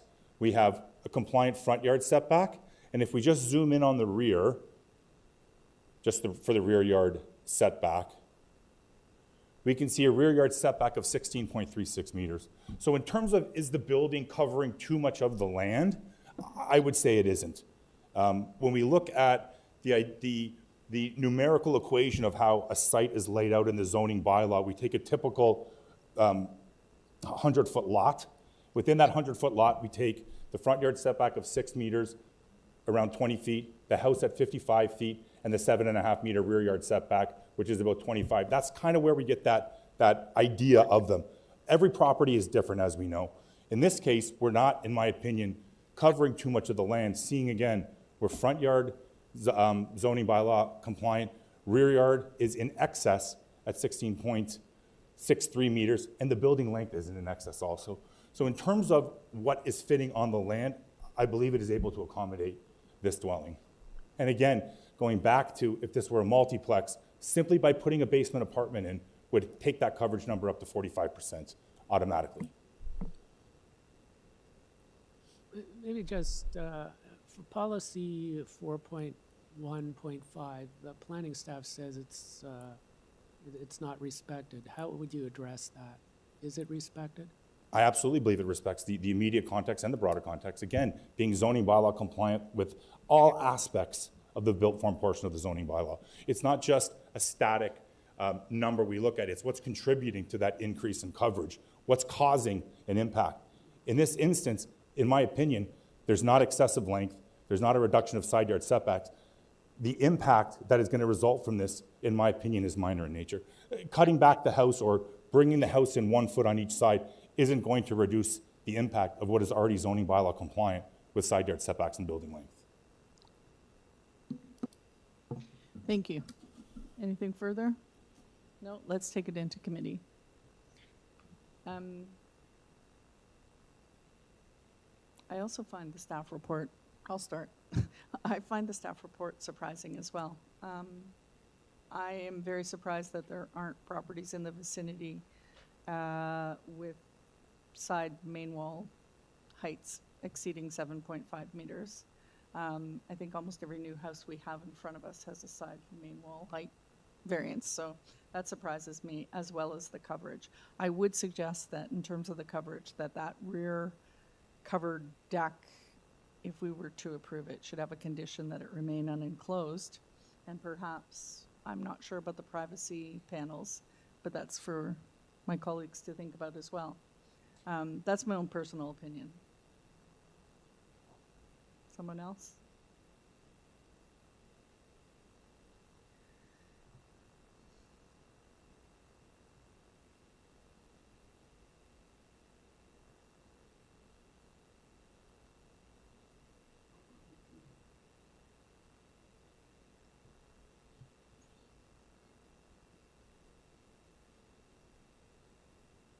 And I think particularly because it is meeting those other setbacks, that it's really the deck that takes it into the coverage issue, so. Mr. Nipfel. Thank you, Madam Chairman. I actually don't have difficulty with the application as it's submitted. I think the coverage, the number is disturbing. And we will, the day after this is approved, if it is, we will have a whole lot of applications requiring something like 36% coverage. I'd be inclined to suggest there be a condition that the coverage is to be developed substantially in accordance with the site plan drawing, just to show the footprint of the building. I also agree with you that the rear deck should, we should have a condition that it be unenclosed. The screening, it sounds as though the applicant made overtures to the neighbor and the neighbor didn't pick that up as something that they were concerned with. So I would be inclined to not put that in as a condition at this point. There are transportation conditions, but I'm inclined to not go along with the conditions in planning, which is unusual for me, but I don't think that they make sense in this case. All right, anyone else? Mr. Swartz. So I am going to vote against this proposal because of the staff recommendation for refusal, exceeding coverage and height. The context, I don't feel that this is minor or meets the test, so I can't support this. Okay, thank you. Would someone like to hazard a motion? Mr. Nipfel. Thank you, Madam Chairman. I'd like to move approval of the application subject to forestry condition number 3, the transportation conditions that are noted in our agenda, and the condition that the rear deck remain open on 3 sides so that it can't be enclosed as a separate room. And there was another condition. The lot coverage. Oh, and site that the plan? lot coverage be developed substantially in accordance with the site plan that's before us. The numbers are, I think, misleading here. As the applicant indicated, the coverage doesn't appear to be a problem when you look at the site plan. There is a lot of space. And hallelujah, there are reasonable side yards here, which are something of a that we very seldom see, so I'm pleased to see that. Agree. Thank you. Do we have a seconder for that motion? Ms. Klein? All in favor of the motion? That is 3 in favor. All opposed? Mr. Fazeli and Mr. Swartz are opposed. The application has been approved. All right, item 6. 33 Rumsey Road. This is an application, to alter the existing dwelling by constructing a second-story rear addition, new front porch, and ancillary structure in the rear yard. The variances are for rear yard landscaping, lot coverage, front yard setback, height of a building, height of side exterior main walls, and required parking.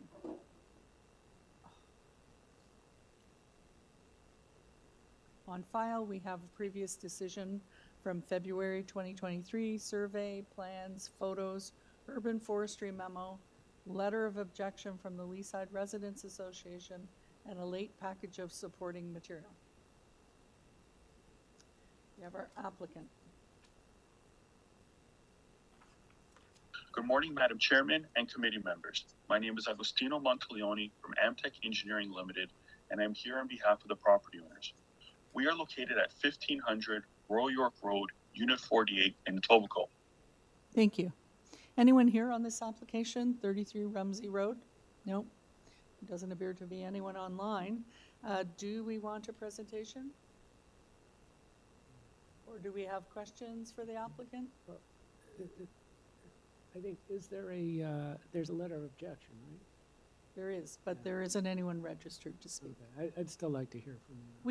We could ask the applicant to address the letter of objection. Have you seen the letter of objection? Yes, we have. That would be good. So perhaps you We've could also just, submitted a response in for this, but we're happy to address these two items. perfect, go ahead. Okay, so yes, the two variances which are being objected here, the first one is in regards to the rear yard landscaping. Our proposal requests a rear yard landscaping relief to 44.4% in rather than the 50% which is required. We understand that there's objection to it. However, in our opinion, this is minor in nature, and it's also consistent with previous decisions which have been passed through in the neighborhood. We've done a search of all the nearby decisions over the last several years within 500 meters of the property, and we were able to cite other subject properties where approval for rear yard landscaping equal or more significant has been accepted. The one is at 45 Sutherland Drive, where the rear yard landscaping of 40.5% was issued, and 36 McCrae Drive, where the rear yard landscaping was approved at 46%. The second one is in regards to the lot coverage, and we're asking relief for this item, where the maximum 35% lot coverage is being increased to a 42% lot coverage. Our project was designed in such a way that it would minimize the footprint by utilizing the 3 existing exterior walls. And while we recognize that there is an objection to this variance, we consider this variance to be minor in nature, as the work is mainly located within the rear of the property and it does not impose any massing impacts to the streetscape. Within the rear property extension, it's mainly to allow for larger second floor bedrooms and to add a laundry room, which is to accommodate the growing needs of this family. It also includes the construction of a new ancillary building in the back of the property to replace an existing garage that is currently being used more for storage due to the age and the poor condition of the structure. We also find that this is consistent with other approvals in the area, such as 45 Sutherland Drive, where the lot coverage of 49% was recently approved, 36 McCrae Drive, where the lot coverage of 47% was also approved. Okay. Anything further, or you're,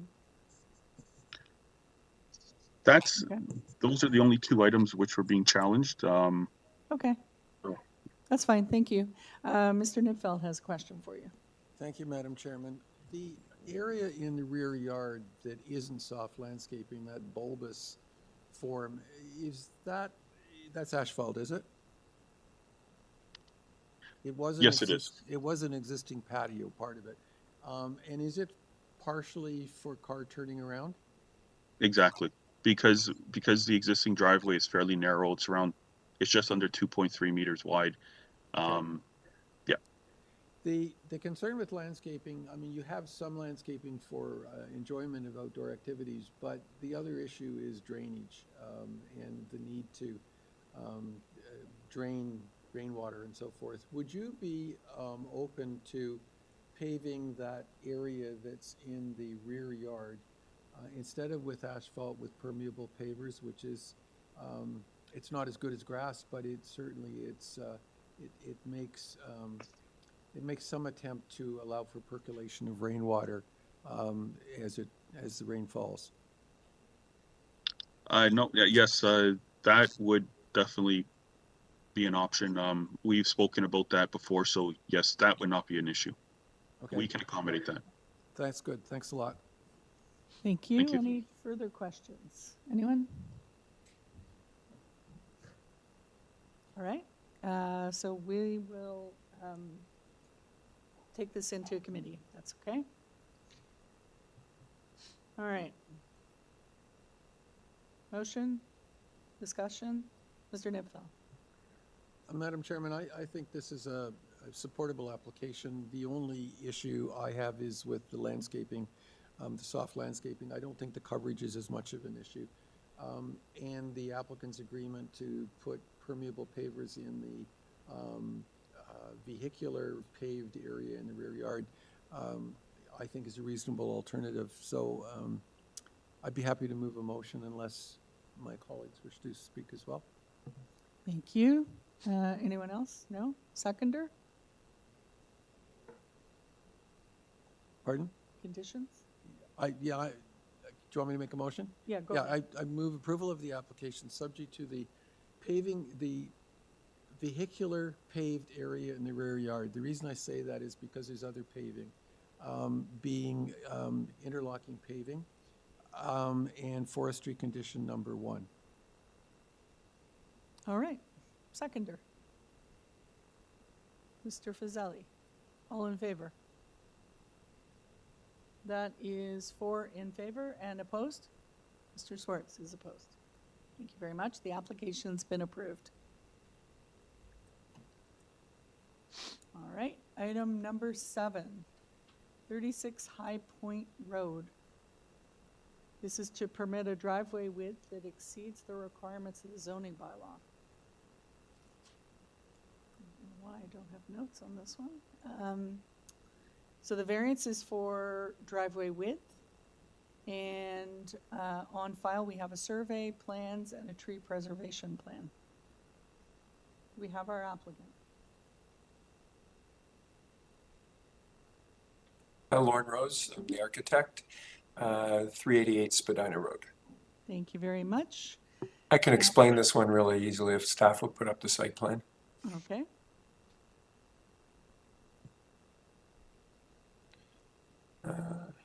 The third drawing. No, scroll down. One more. The site. That's just a landscape plan. So, yeah, if staff can scroll to the bottom and zoom in. Zoom in, zoom in, zoom in. So you see, it's 9 meters. Oh, no, that's too much. It's 9 meters in front of the garage, the driveway there.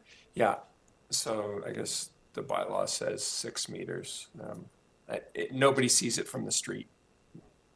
So at the street, the curb cut and the driveway is 6 meters. 6 meters, correct. Okay. Yeah. Thank you. All right, let's, we have a neighbor online, I believe. Oh, No one okay. in the audience on this? No. I think they're just online. Mr. Cantor? Good morning. I'm here just to monitor. I have Oh, okay. no objection. Okay, thank you very much. All right, Mr. Nipfel. I have one question. Mr. Nipfel has a question for Mr. Rose. Mr. Rose, the drawing that was submitted by Stavros Baron King, the landscape architecture, has a different layout of driveways. It doesn't have this extension and the portion that you've actually requested the variance in relation to. Do you think it would be advisable for a condition on this, if it be approved, that the driveways are to be as shown on the site plan so there's no confusion?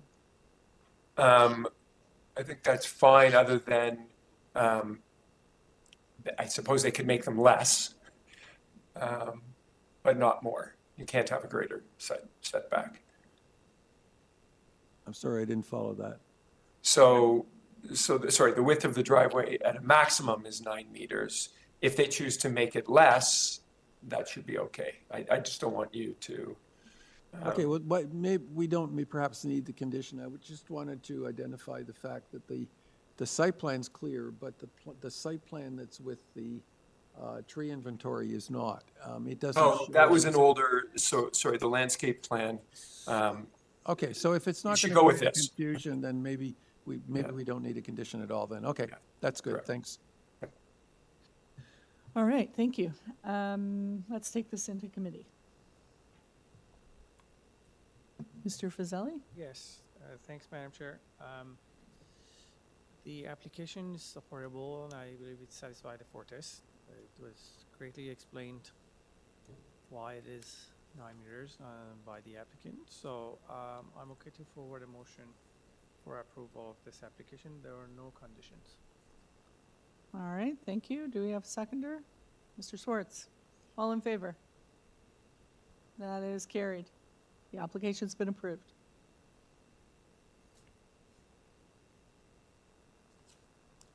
All right, item 9, 251 Elm Road. This is an application to construct a new dwelling. Variances are for floor space index, height of first floor above established grade. On file, we have a survey, plans, presentation, site photos, and an urban forestry memo. Sorry. Oh yeah, sorry.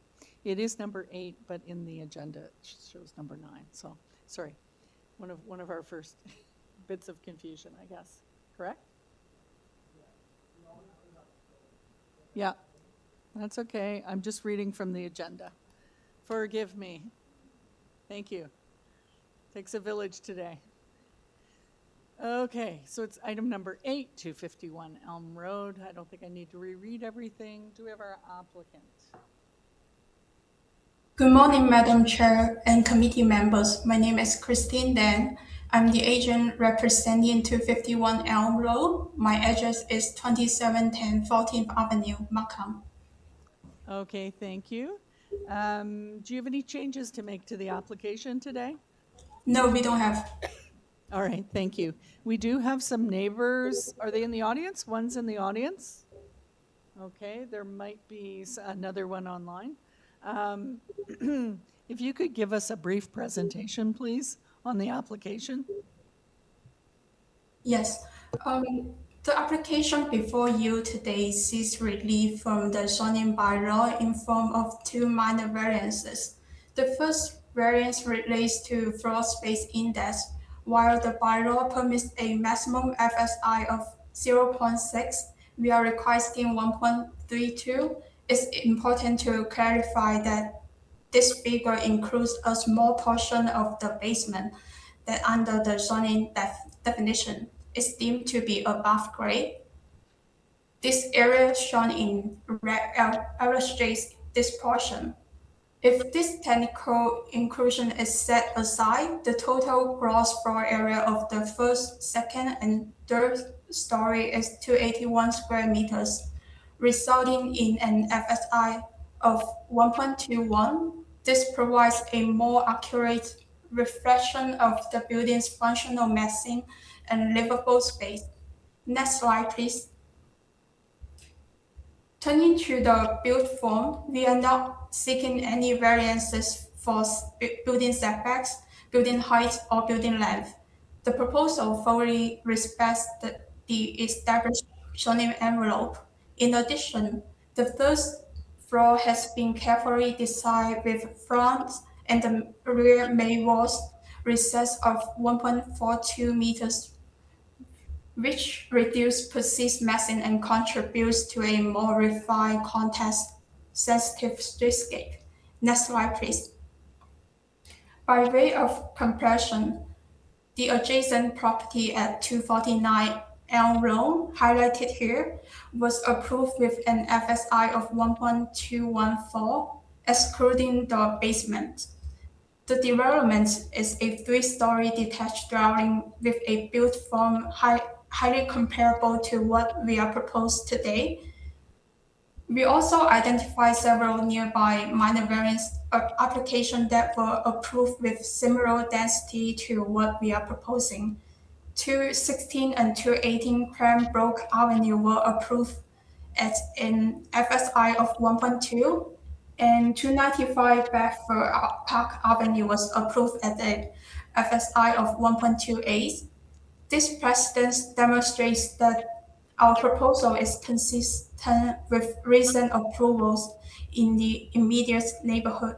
The second variance is minor in scope of a 0.31 meters increase in the first floor height above established grade.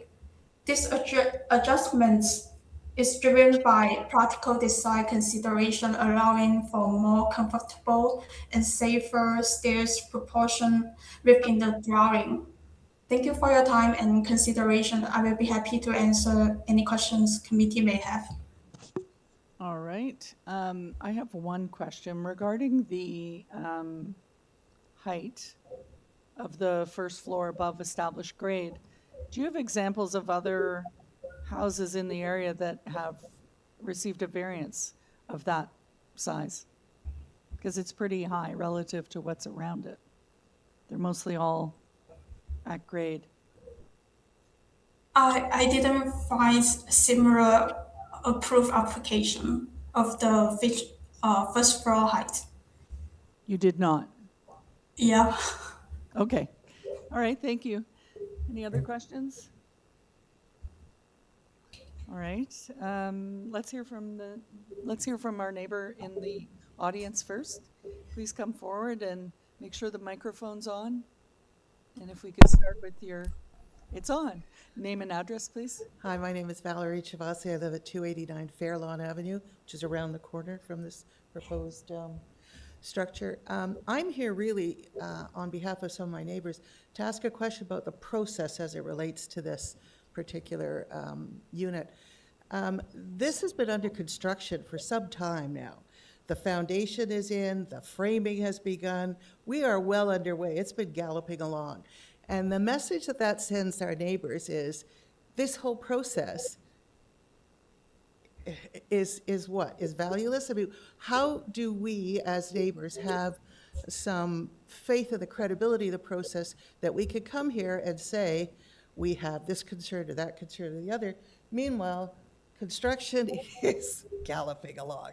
And so I have to ask you, what is the answer to that on behalf of our neighbors? And I say that because I've been in this neighborhood for almost 30 years. There's lots of little bungalows that have come down. This is not a rare occurrence. But we naively assume that the whole purpose of this forum here is that a builder comes, asks questions, asks permission, and only then when a decision is made does construction begin along the proposed design. That's not what's happening here. And so we'd like to know what happens in a situation like this. So if a builder wants to build, they don't have to come to committee of adjustment if they meet the zoning bylaw requirements. So if they did submit a permit that met the zoning bylaw requirements, they could have started building and then realized later on that they needed a variance. The city might have pointed out that they needed a variance while they're building. Don't really know what happened. I don't see a previous committee of adjustment application. They haven't come here previously, but we'll let the applicant address that. Okay? Do we have someone else online? All right. I live in 255 Elm Road. The previous speaker was just referencing 249 Elm Road. That is under construction. What's before the committee is 251 Elm Road. So just to clarify. Correct. Yeah. And sorry, sir, could we have your name and address, please? Certainly, yeah. My name is Robert McMillan and I live in 255 Elm Road. I'm the owner. Thank you for pointing that out. You are correct. So it is 251 Elm we're talking about right now. So 249 perhaps had a previous application. I don't know. Okay? All right, sir, go ahead with your comments. Did we lose him? Mr. McMillan, are you there? I'm here. Can I defer to my neighbour Felice, who is in 253 Elm Road, because I'd like to speak, but following Felice. Okay. So I think she'll be queuing in the background. All right. Could we have Felice on? Oh, she's not online, unfortunately.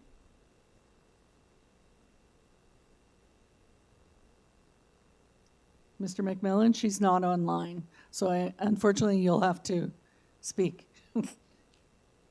Okay. So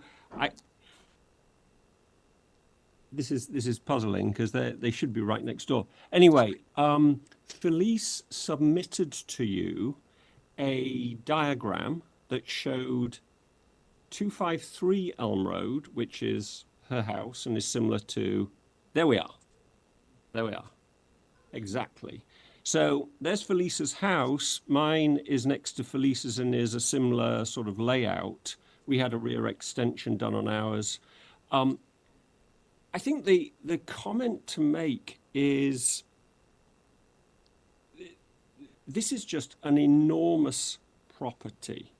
So the lot itself is narrow and quite short. The proposal is to fill it with a very large structure and indeed an oversized structure. If you look at the houses in this neighborhood, and I do, it's a hobby of mine, the largest are 2.5 stories. A select few have a 3rd story nestled in the roof. This is unashamedly a 3.5 plus story building. It is too big. It is too big for the lot, and it's too big for the neighborhood. It will be too dominant and out of character, and it should be scaled down. Felice is actually now standing right next to me. I don't know. Can I join? I'm sorry, I was on the phone, but I've been dialed in, but somehow I wasn't recognized. Okay. Is this permissible? She's standing right next to me in 255 Elm Road, trying to make her presentation. Yes. Okay. So could we have your name and address? Elise Lambermont, 253 Elm Road. Thank you. All right. Go ahead. Okay. Thank you, Madam Chair. I am the owner of 253 Elm Road, which is situated beside and north of the property in question. My concerns regarding the proposed build relate to the shadow impact it will have on my property. I have submitted a drawing for the committee's consideration that illustrates the issue. I am very fortunate to live in a desirable city and neighborhood.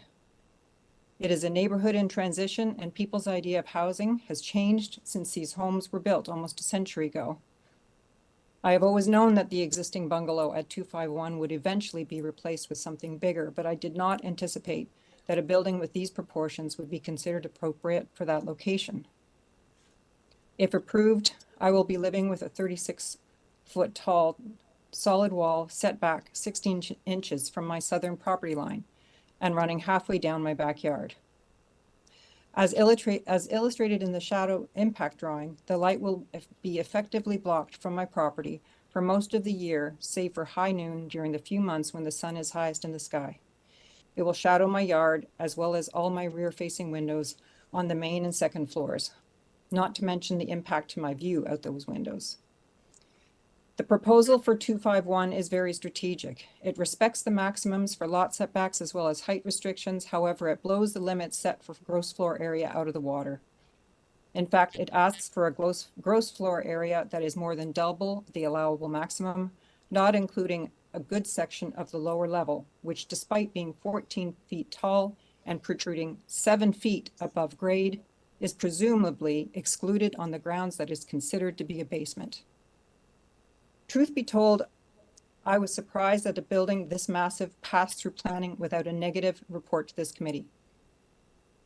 When I spoke to Adam Ninji in planning, he helped me to understand that planning focuses on the allowable height and setbacks, and not so much on gross floor area. So that if allowable heights and setbacks are satisfied, the proposal moves on to this committee for consideration. And I do want to give a shout out to Adam Ninji for very kindly taking my call and helping me understand how these limits are regarded from planning.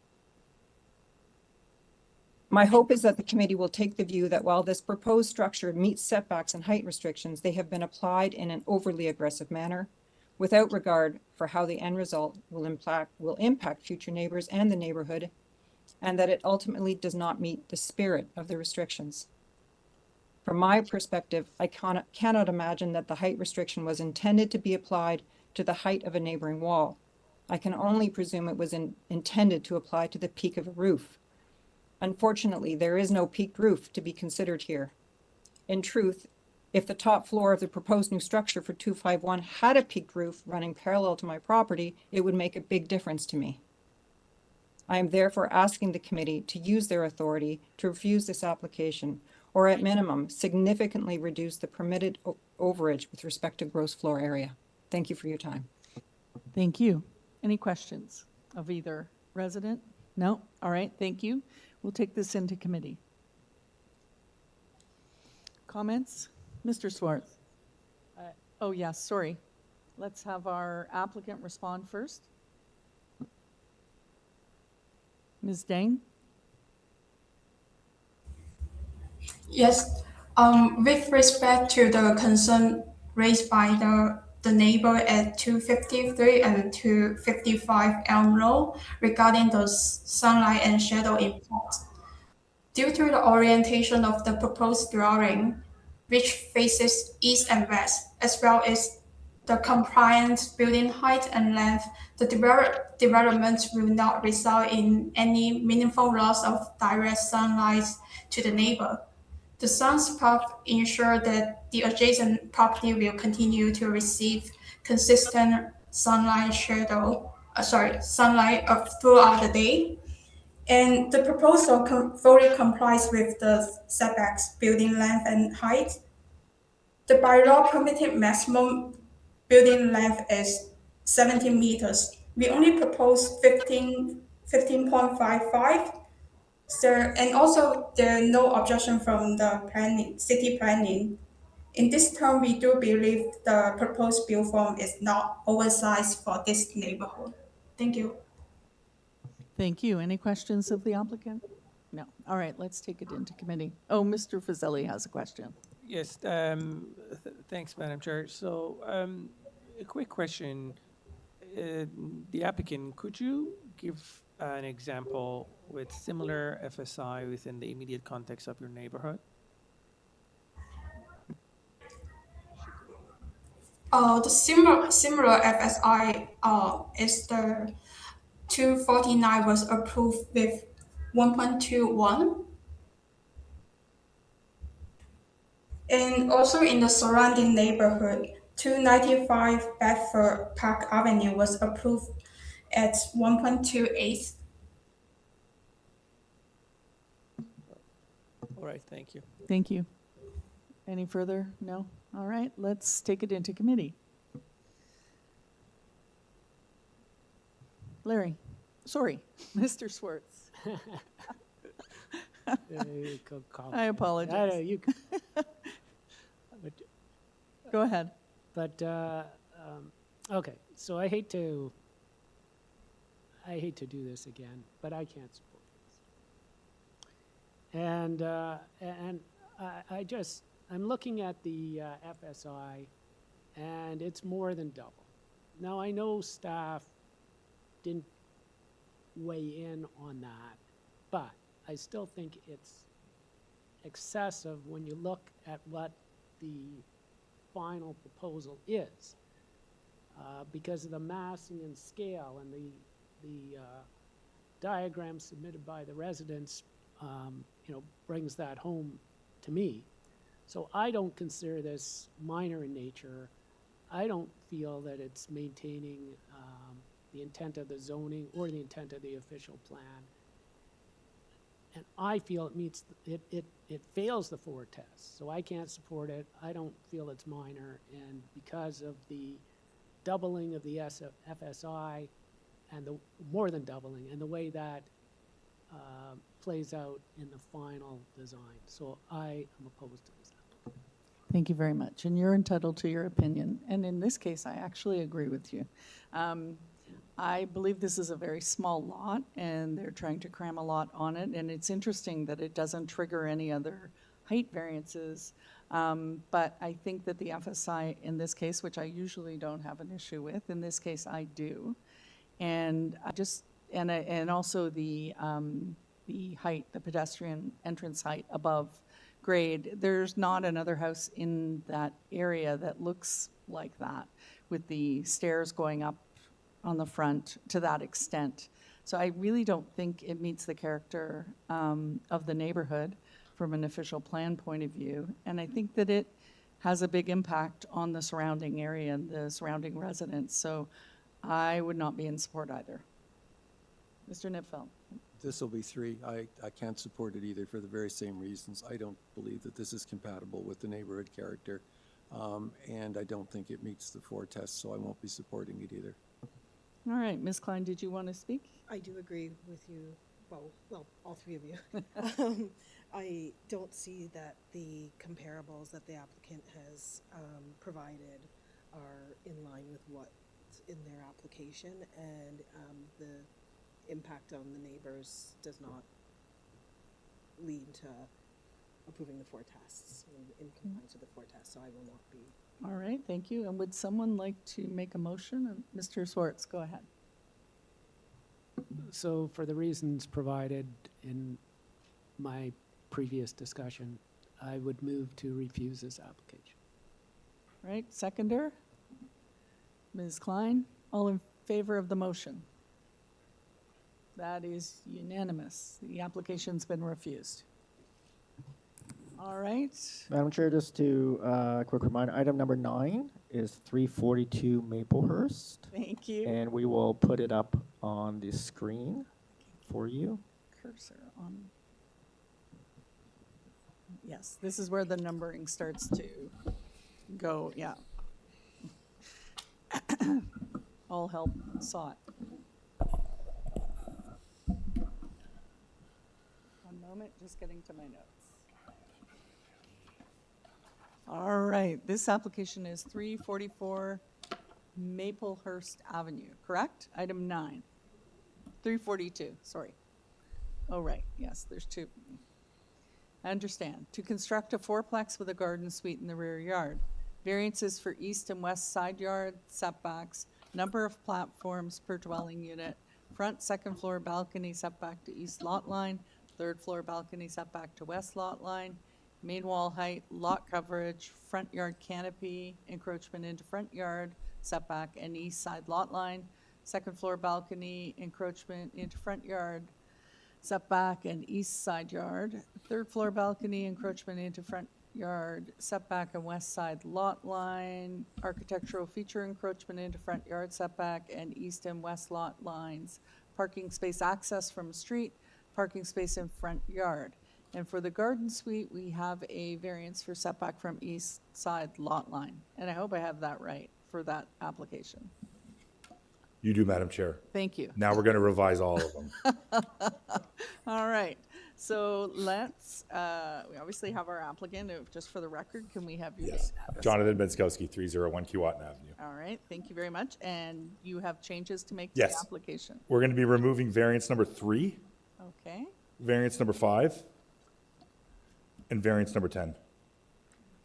okay, 3. That it would be reflective of the staff reports, really for okay. both. Both will be reflective of exactly of both planning staff as well as transportation's comments for both 9 and 10. But I believe the staff report is only addressing 10, but it also applies to the same platforms on 9. So just again, because I'm looking at the No. planning staff report that's up on the, that's 344. Is it 342? Are there 2 staff reports? I'm so Yes. confused. So is there a different? Okay, thank you. One moment. Thank you.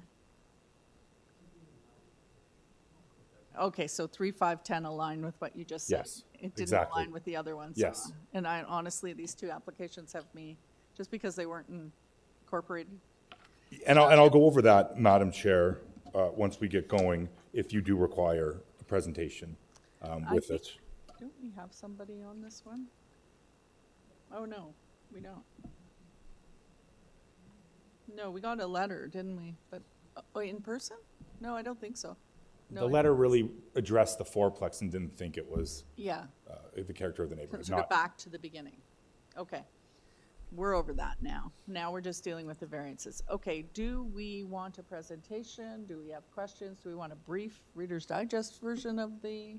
Okay, let's go ahead and do that. 9 and, yes.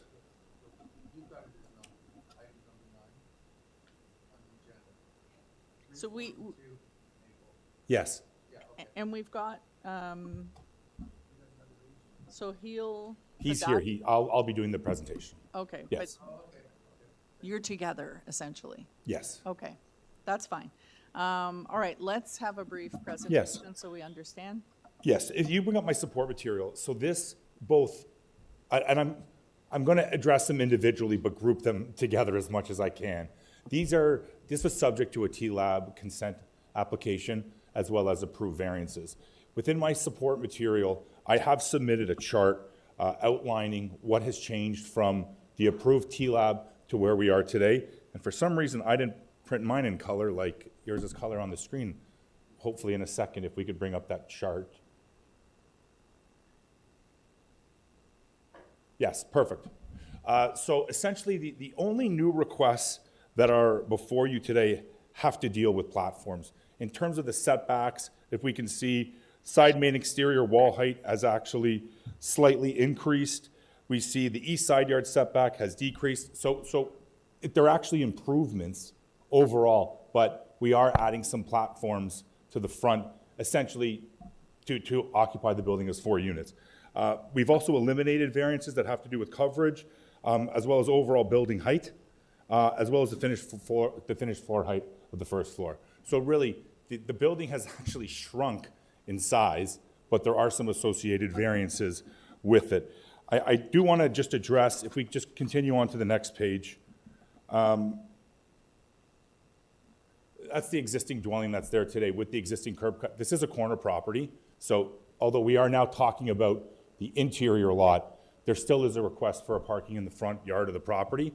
If we can continue on, a couple of down, I did put in some pictures of along this subject block on the south and the north side. That is not it. Maybe it went into the 344 because we did have some issue with the uploading of it. So if we go to the 344 presentation.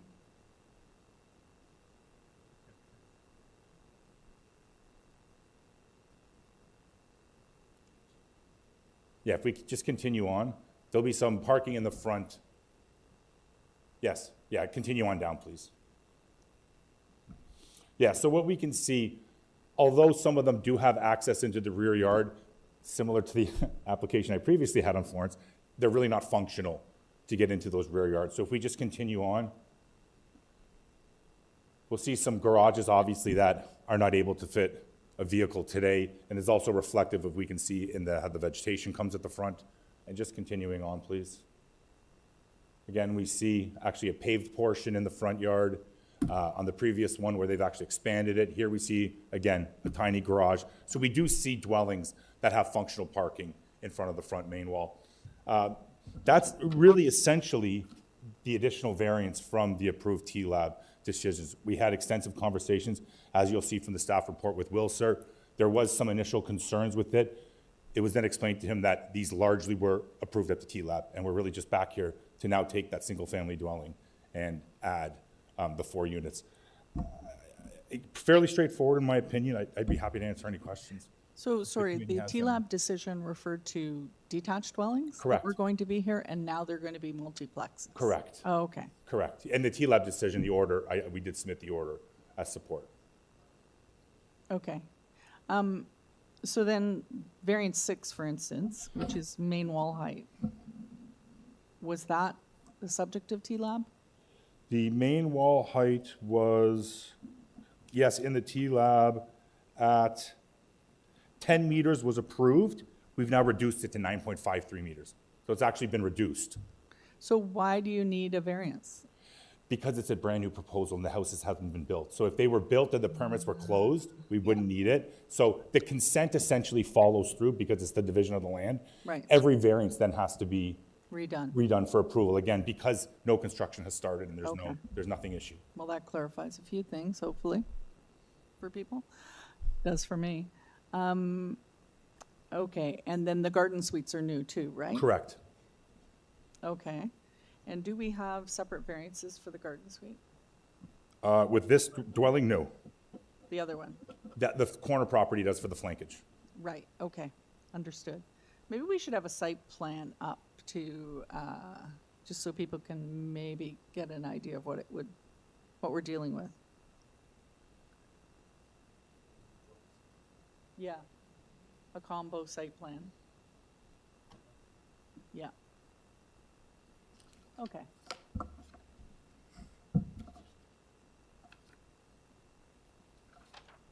All right, questions for the applicant?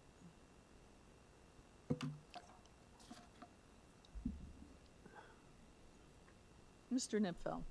Sorry to ask you this, but we had a problem with the way we got the agenda and these two together, and I'm getting them both mixed up.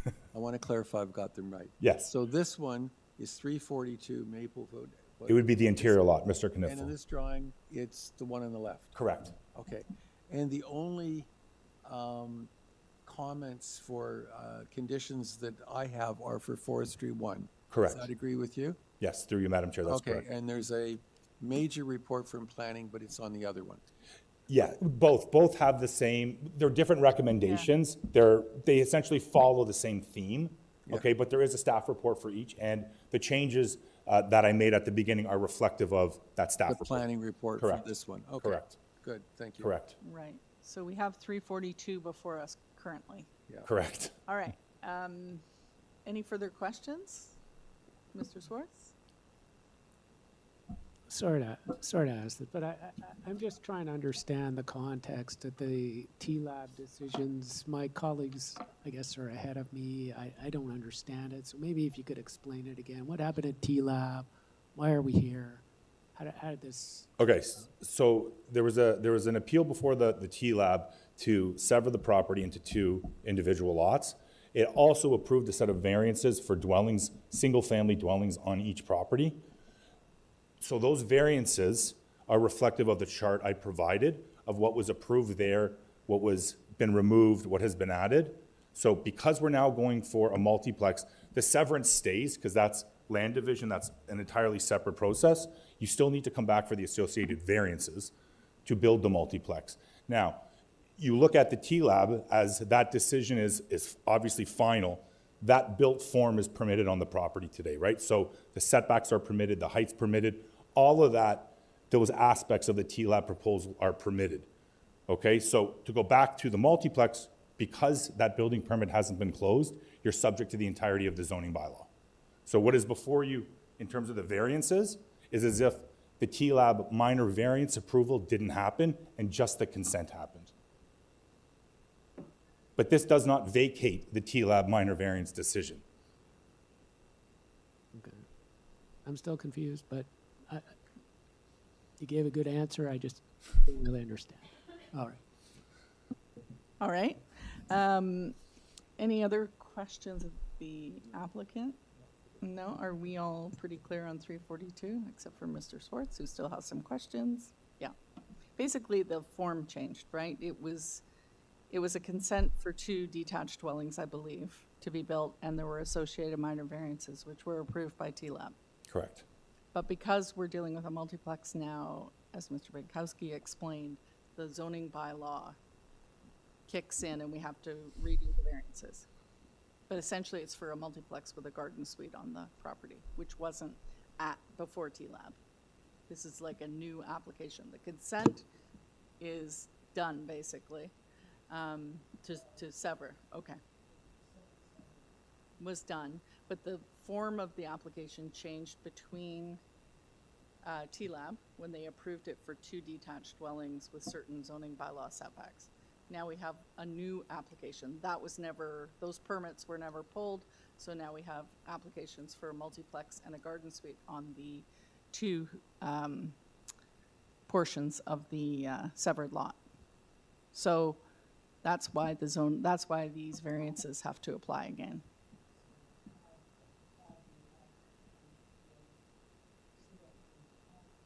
They wouldn't be here, hopefully, unless they had You would just, further through you, Madam variances. Chair, you would just use the TLAB order. Yeah, Yeah. they changed the format of the application. They can't hear you. Yeah, you're just, sorry, maybe one last thing, Madam Chair. We're just subject to the entire zoning bylaw as if nothing happened at the TLAB in terms of the variances that are before you. With respect to zoning. With respect to correct. Okay. All right. I think we're clear. Let's take 342 into committee, shall we? Anyone? Mr. Nipfeld. Thank you, Madam Chairman. I don't have difficulty with this application, and I'm overjoyed to see that there's no rear fire escape. Mr. Brankowski brought, if I recall correctly, the very first multiplex to this panel that got rid of the rear fire escape, which I think is a huge imposition to the community. And he's done it again, and I appreciate that. I think this is a very simple proposal. It's a multiplex, but if you can make that form of development simple, this is a very simple way of accommodating the units in a very rectilinear block.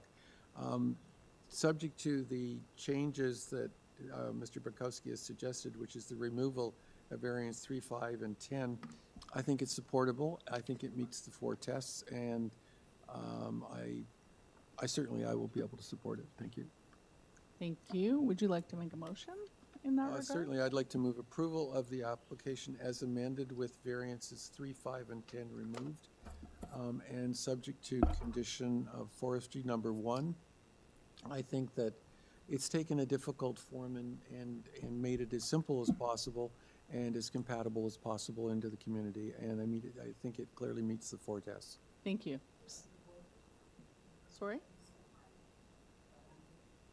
Subject to the conditions in the planning report. Are they not the ones, the Are there more? removals? It's just those 3. Sure. Let's Sorry, put I it up must have- again. Sorry. Oh, is this yes, for the- 342?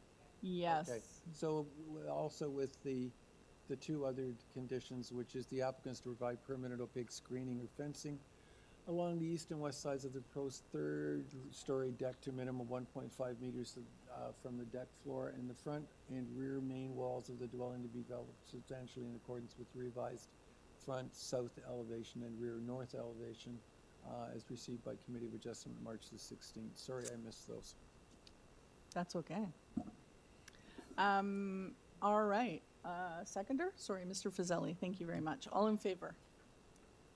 That is carried. That application is approved. Now for item 10 is 344 Maplehurst. Okay. I'm concerned. Oh, so what I read out is essentially the same, right? They're really Correct. the same dwelling. Okay. Correct. Right. Yes, please. And do you need me to read it all out, or are you okay? Okay, thank you, yay. Let's just put that staff report out. Do you have any changes to make to this application?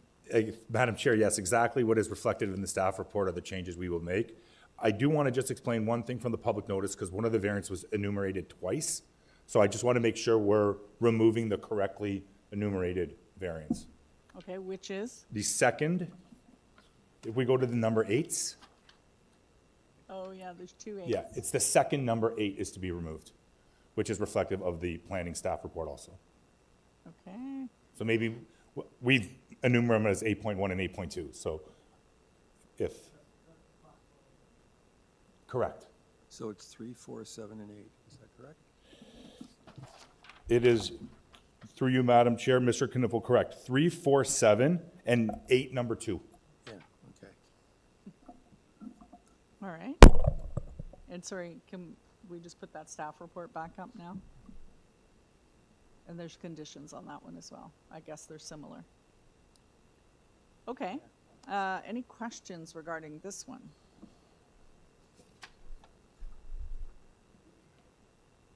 I also provided a chart in my support material indicating the changes. For this one? Correct. Does anyone want to see that? Or are we No. trusting fine. at this point? It's going to be very similar. The only other two conditions that are different is this one's forestry 3, and there are Oh, yes. transportation conditions I on did this one notice as that. well. Yeah, different forestry. Yeah, yeah. Which is also reflective of the removal of, originally there was a drive aisle coming off of the flanking street into the proposed garden suite. That's now been removed, and Right. there's been a site plan that's actually been said that also indicates to restoring the curb back to its original. All right. Does someone, let's take it into committee, unless there's any further questions? No? Does someone want to make a motion? Mr. Fazeli? Thanks, Madam Chair. I'd like to forward a motion to approve this application as amended. I'd like to add the conditions that is mentioned on the staff report also, include that. Also forestry, number 3, and Yep. then transportation conditions. Okay. Seconder? Ms. Klein? All in favor? That is carried. Approved. All right. Do we need a break, or we have 3 more? Okay, let's take a 5-minute break. That was a long stretch.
Okay, I think we are on item 11.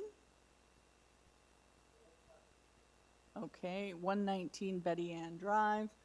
This is an application to construct a new dwelling. We have variances for front yard setback, west side yard setback, number of stories, area of a platform at or above the second story, area of second floor platform at the front main wall, building length, lot coverage, height of west and east side exterior main walls, and number of platforms on the rear wall. On file, we have a survey, plans, applicant's presentation, tree photos, applicant's letter to neighbors, urban forestry memo, 2 letters of support, and 1 letter of objection from 114 Betty Ann Drive, and a late community planning report. All right, we have our applicant in front of us. Welcome. Yes, thank you so much. Good afternoon, Madam Chair and committee members and committee staff. My name is Hamid Behesht from Homeland. I am the co-designer of the house from 49 Wycliffe Crescent in Toronto. Thank you very much. And there's nobody here on this item, don't believe. And we don't have anybody online. Do we want a presentation? Sure, let's see the late, oh, first of all, do you have any changes to make to the application? No, I don't. Okay. Let's see the late staff report.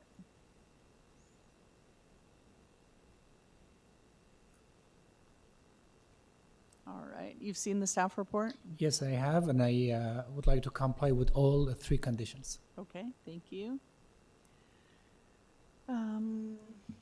Any questions for the applicant?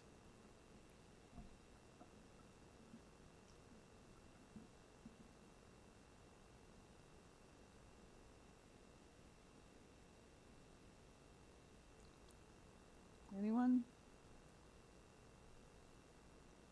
No? All right, are we ready to take it into committee?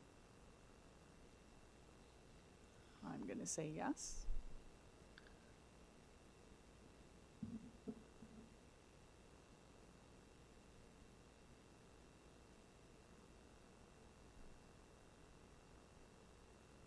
someone like to start off the conversation?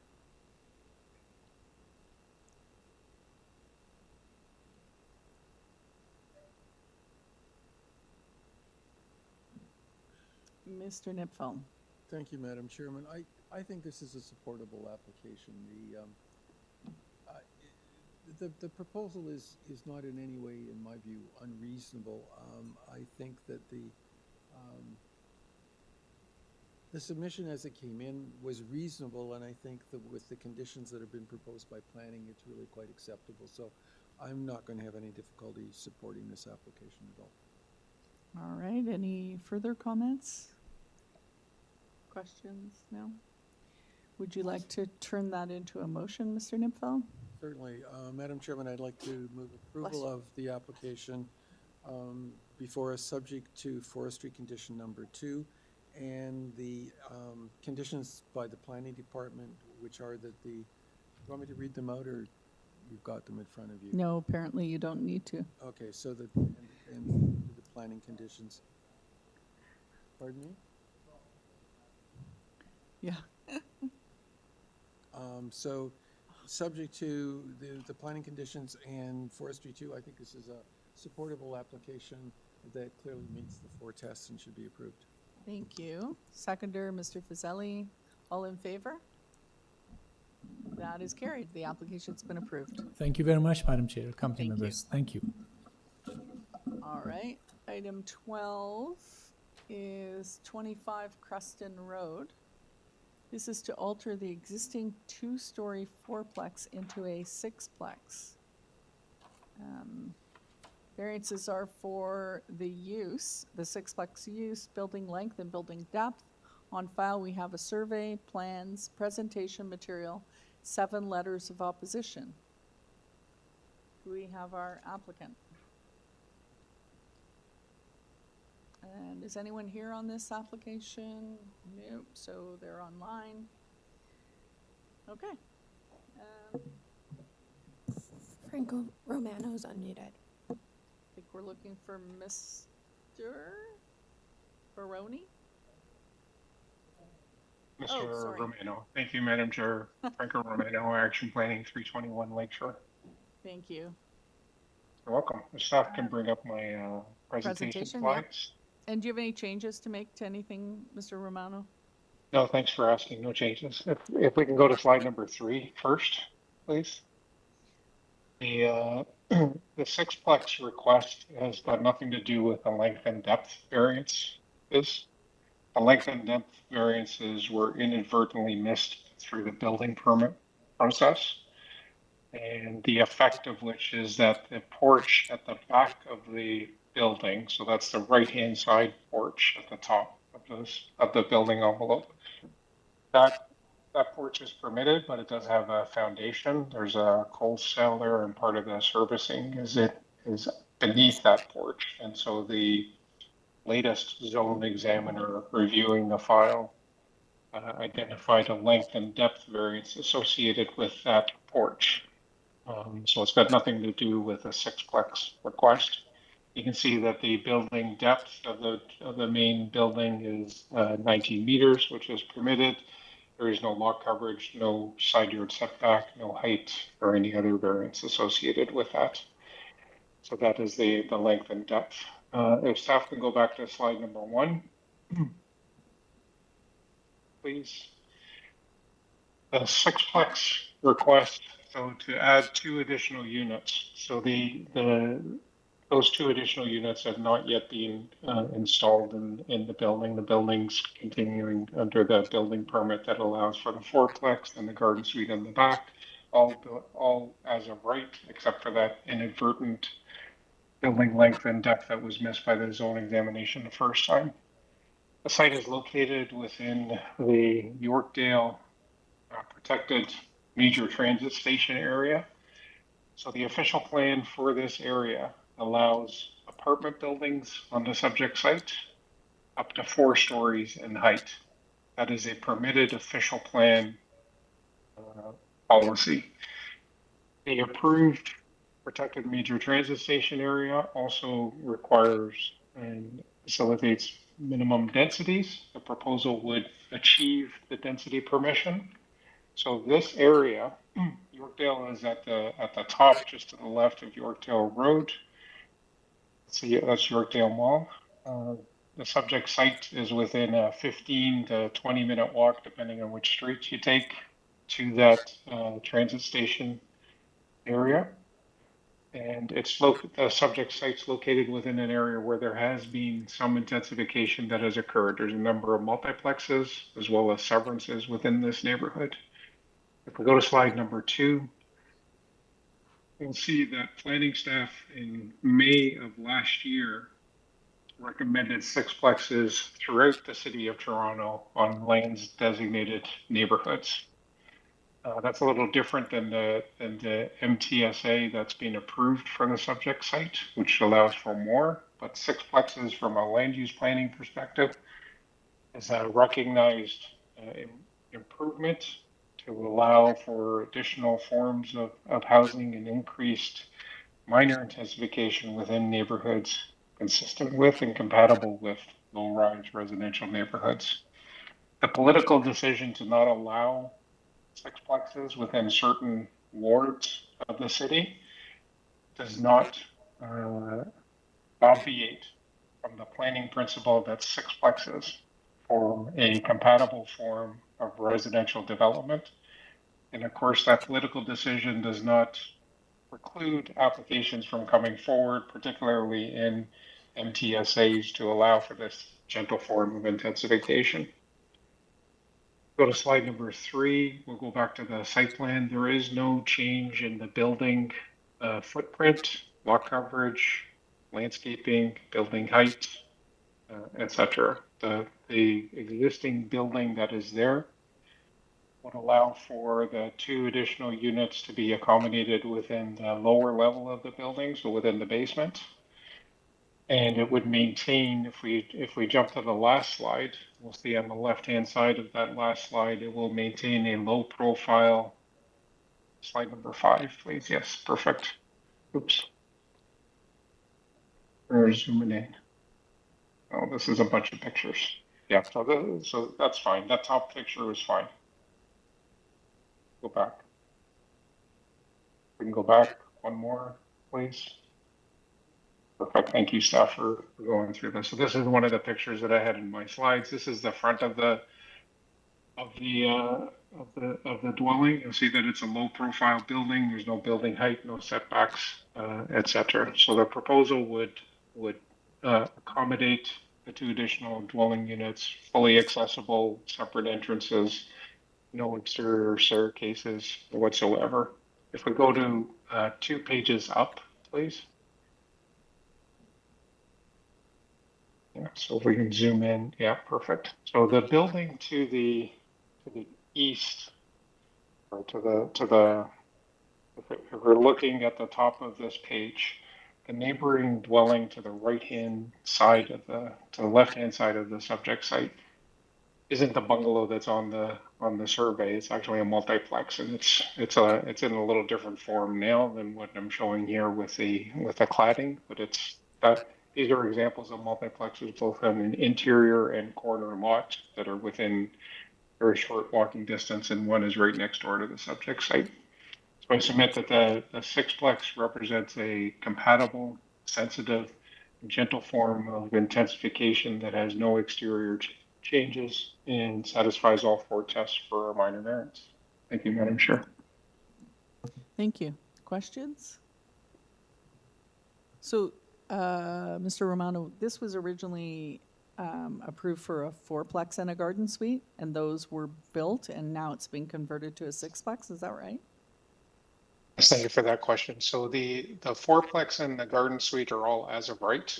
So no zoning relief necessary for those buildings. So the building permit was issued. The subsequent zone examiner caught or interpreted that the basement porch, the basement of the rear porch counts towards length and depth. So identified those 2 variances.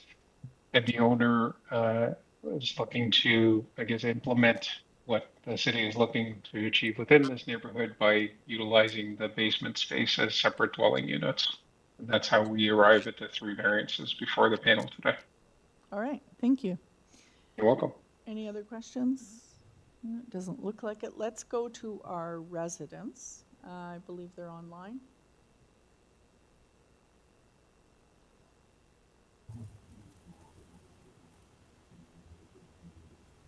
Hi, I'm Gandhi here from 48 South Avenue, here also with my sister Neha Gandhi, who will be speaking on our behalf. So you have a total of 5 minutes together. Okay. Yeah, as Aman mentioned, I am a very frequent visitor of the area and also have stayed in the area. Just adding to 2 additional units is actually not consistent with, and contrary to city bylaws. It will introduce instability for the entire street and wider community. This will also set a precedent go forward for 6 multiplexes in a single family community and residential community zone, which actually has a lot of children as well. So with that, children playing on the street in the summer at any point in time, traffic and safety is also of a major concern.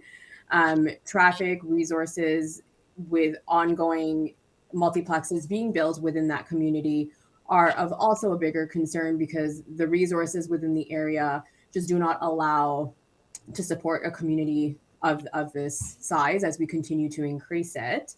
Not only that, traffic would be a major concern, utilizing the other streets around it, i.e. South Avenue, Highland Hill, for additional traffic is also of a major concern, increasing traffic within the area. Like, it is already busy enough during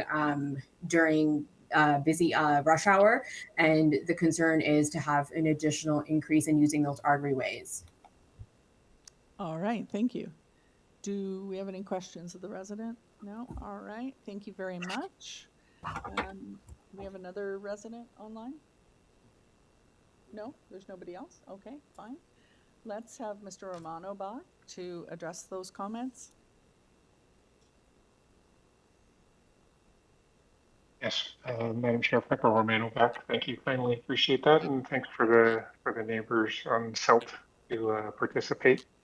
So as I explained earlier in my presentation, the 6plex is within the plan context is actually understated relative to what is planned for this area, where apartment buildings up to 4 stories are permitted under the official plan framework, and the zoning framework will follow it at some point when council puts it on their agenda.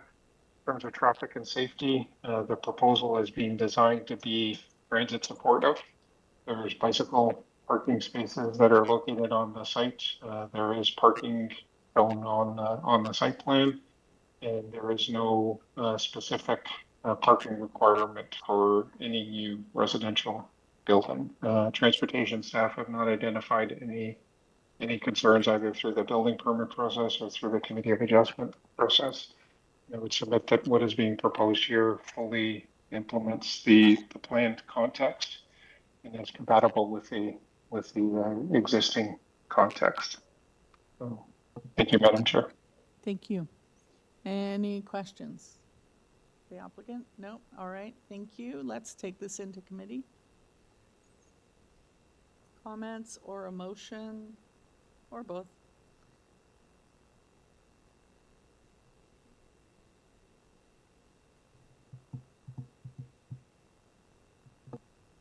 Anyone?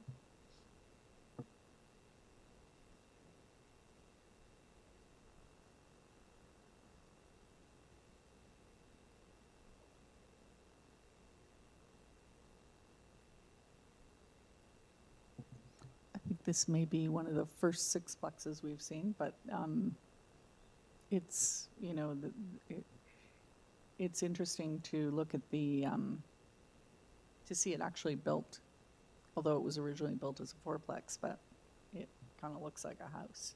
So the building depth and length provisions, I think, should be, if we were to approve, it should be tied to the site plan so that it just accounts for that, forget what it is, porch area. I'm right? Yes. But other than that, and there's no forestry conditions. So anyone else?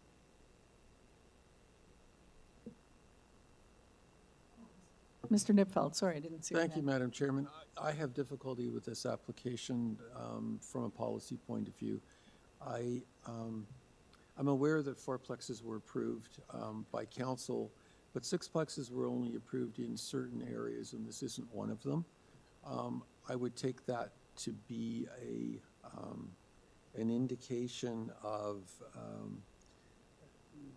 the planned context, or the proposed planned context for the area. There is, on the part of council, reservations about sixplexes in this area, and with that, I'm having difficulty with this application, and I will not be able to support it.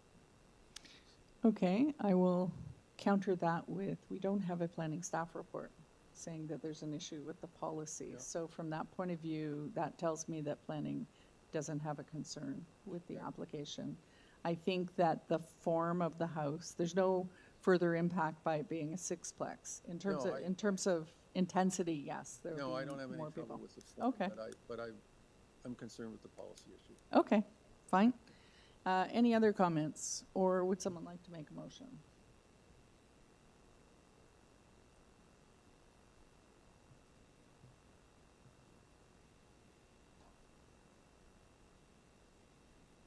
Mr. Fazeli? Yes, I think I'm okay to forward a motion, actually. I don't have issues with this. I tend to agree with you, Madam Chair, in terms of like a staff report also. I understand the comments from my colleague in terms of the policy matters. However, I don't have that concern from my side. So for that reason, I'm okay to forward a motion to approve the application. Let me just have a look at the conditions. There are no conditions I don't see. Yes.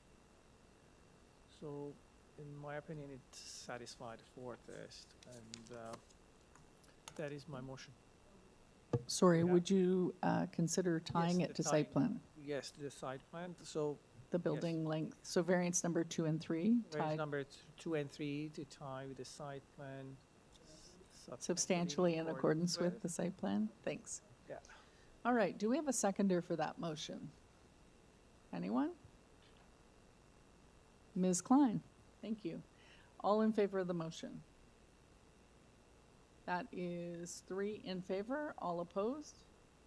Mr. Nipfeld and Mr. Schwartz are opposed. The application has been approved.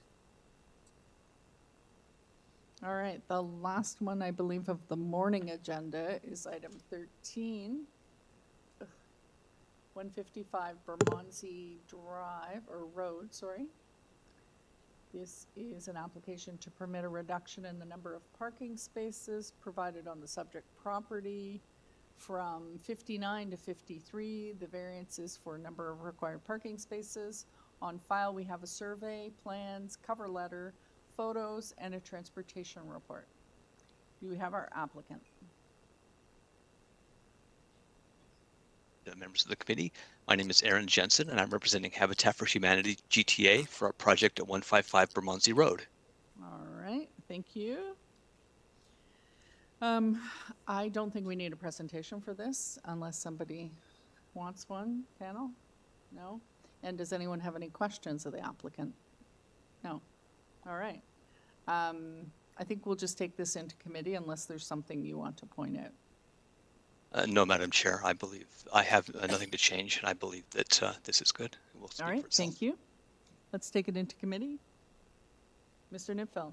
Thank you, Madam Chairman. I believe this is a very straightforward application, and in minor. It's a reduction of 6 parking spaces, and it has the support of the Transportation Department. It has no objection to it, and has clarified that there is appropriate space for truck maneuvering. So I definitely would be supporting the application.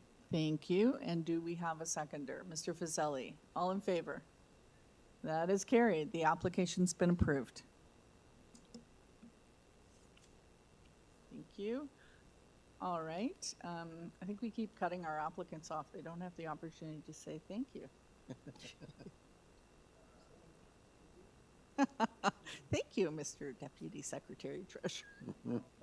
All right, we will break for lunch, and can we do 2:15? Is that okay? Am I cutting you a bit short? 2:15? All right, we'll be back at 2:15 to start the 2 o'clock agenda. Thank you.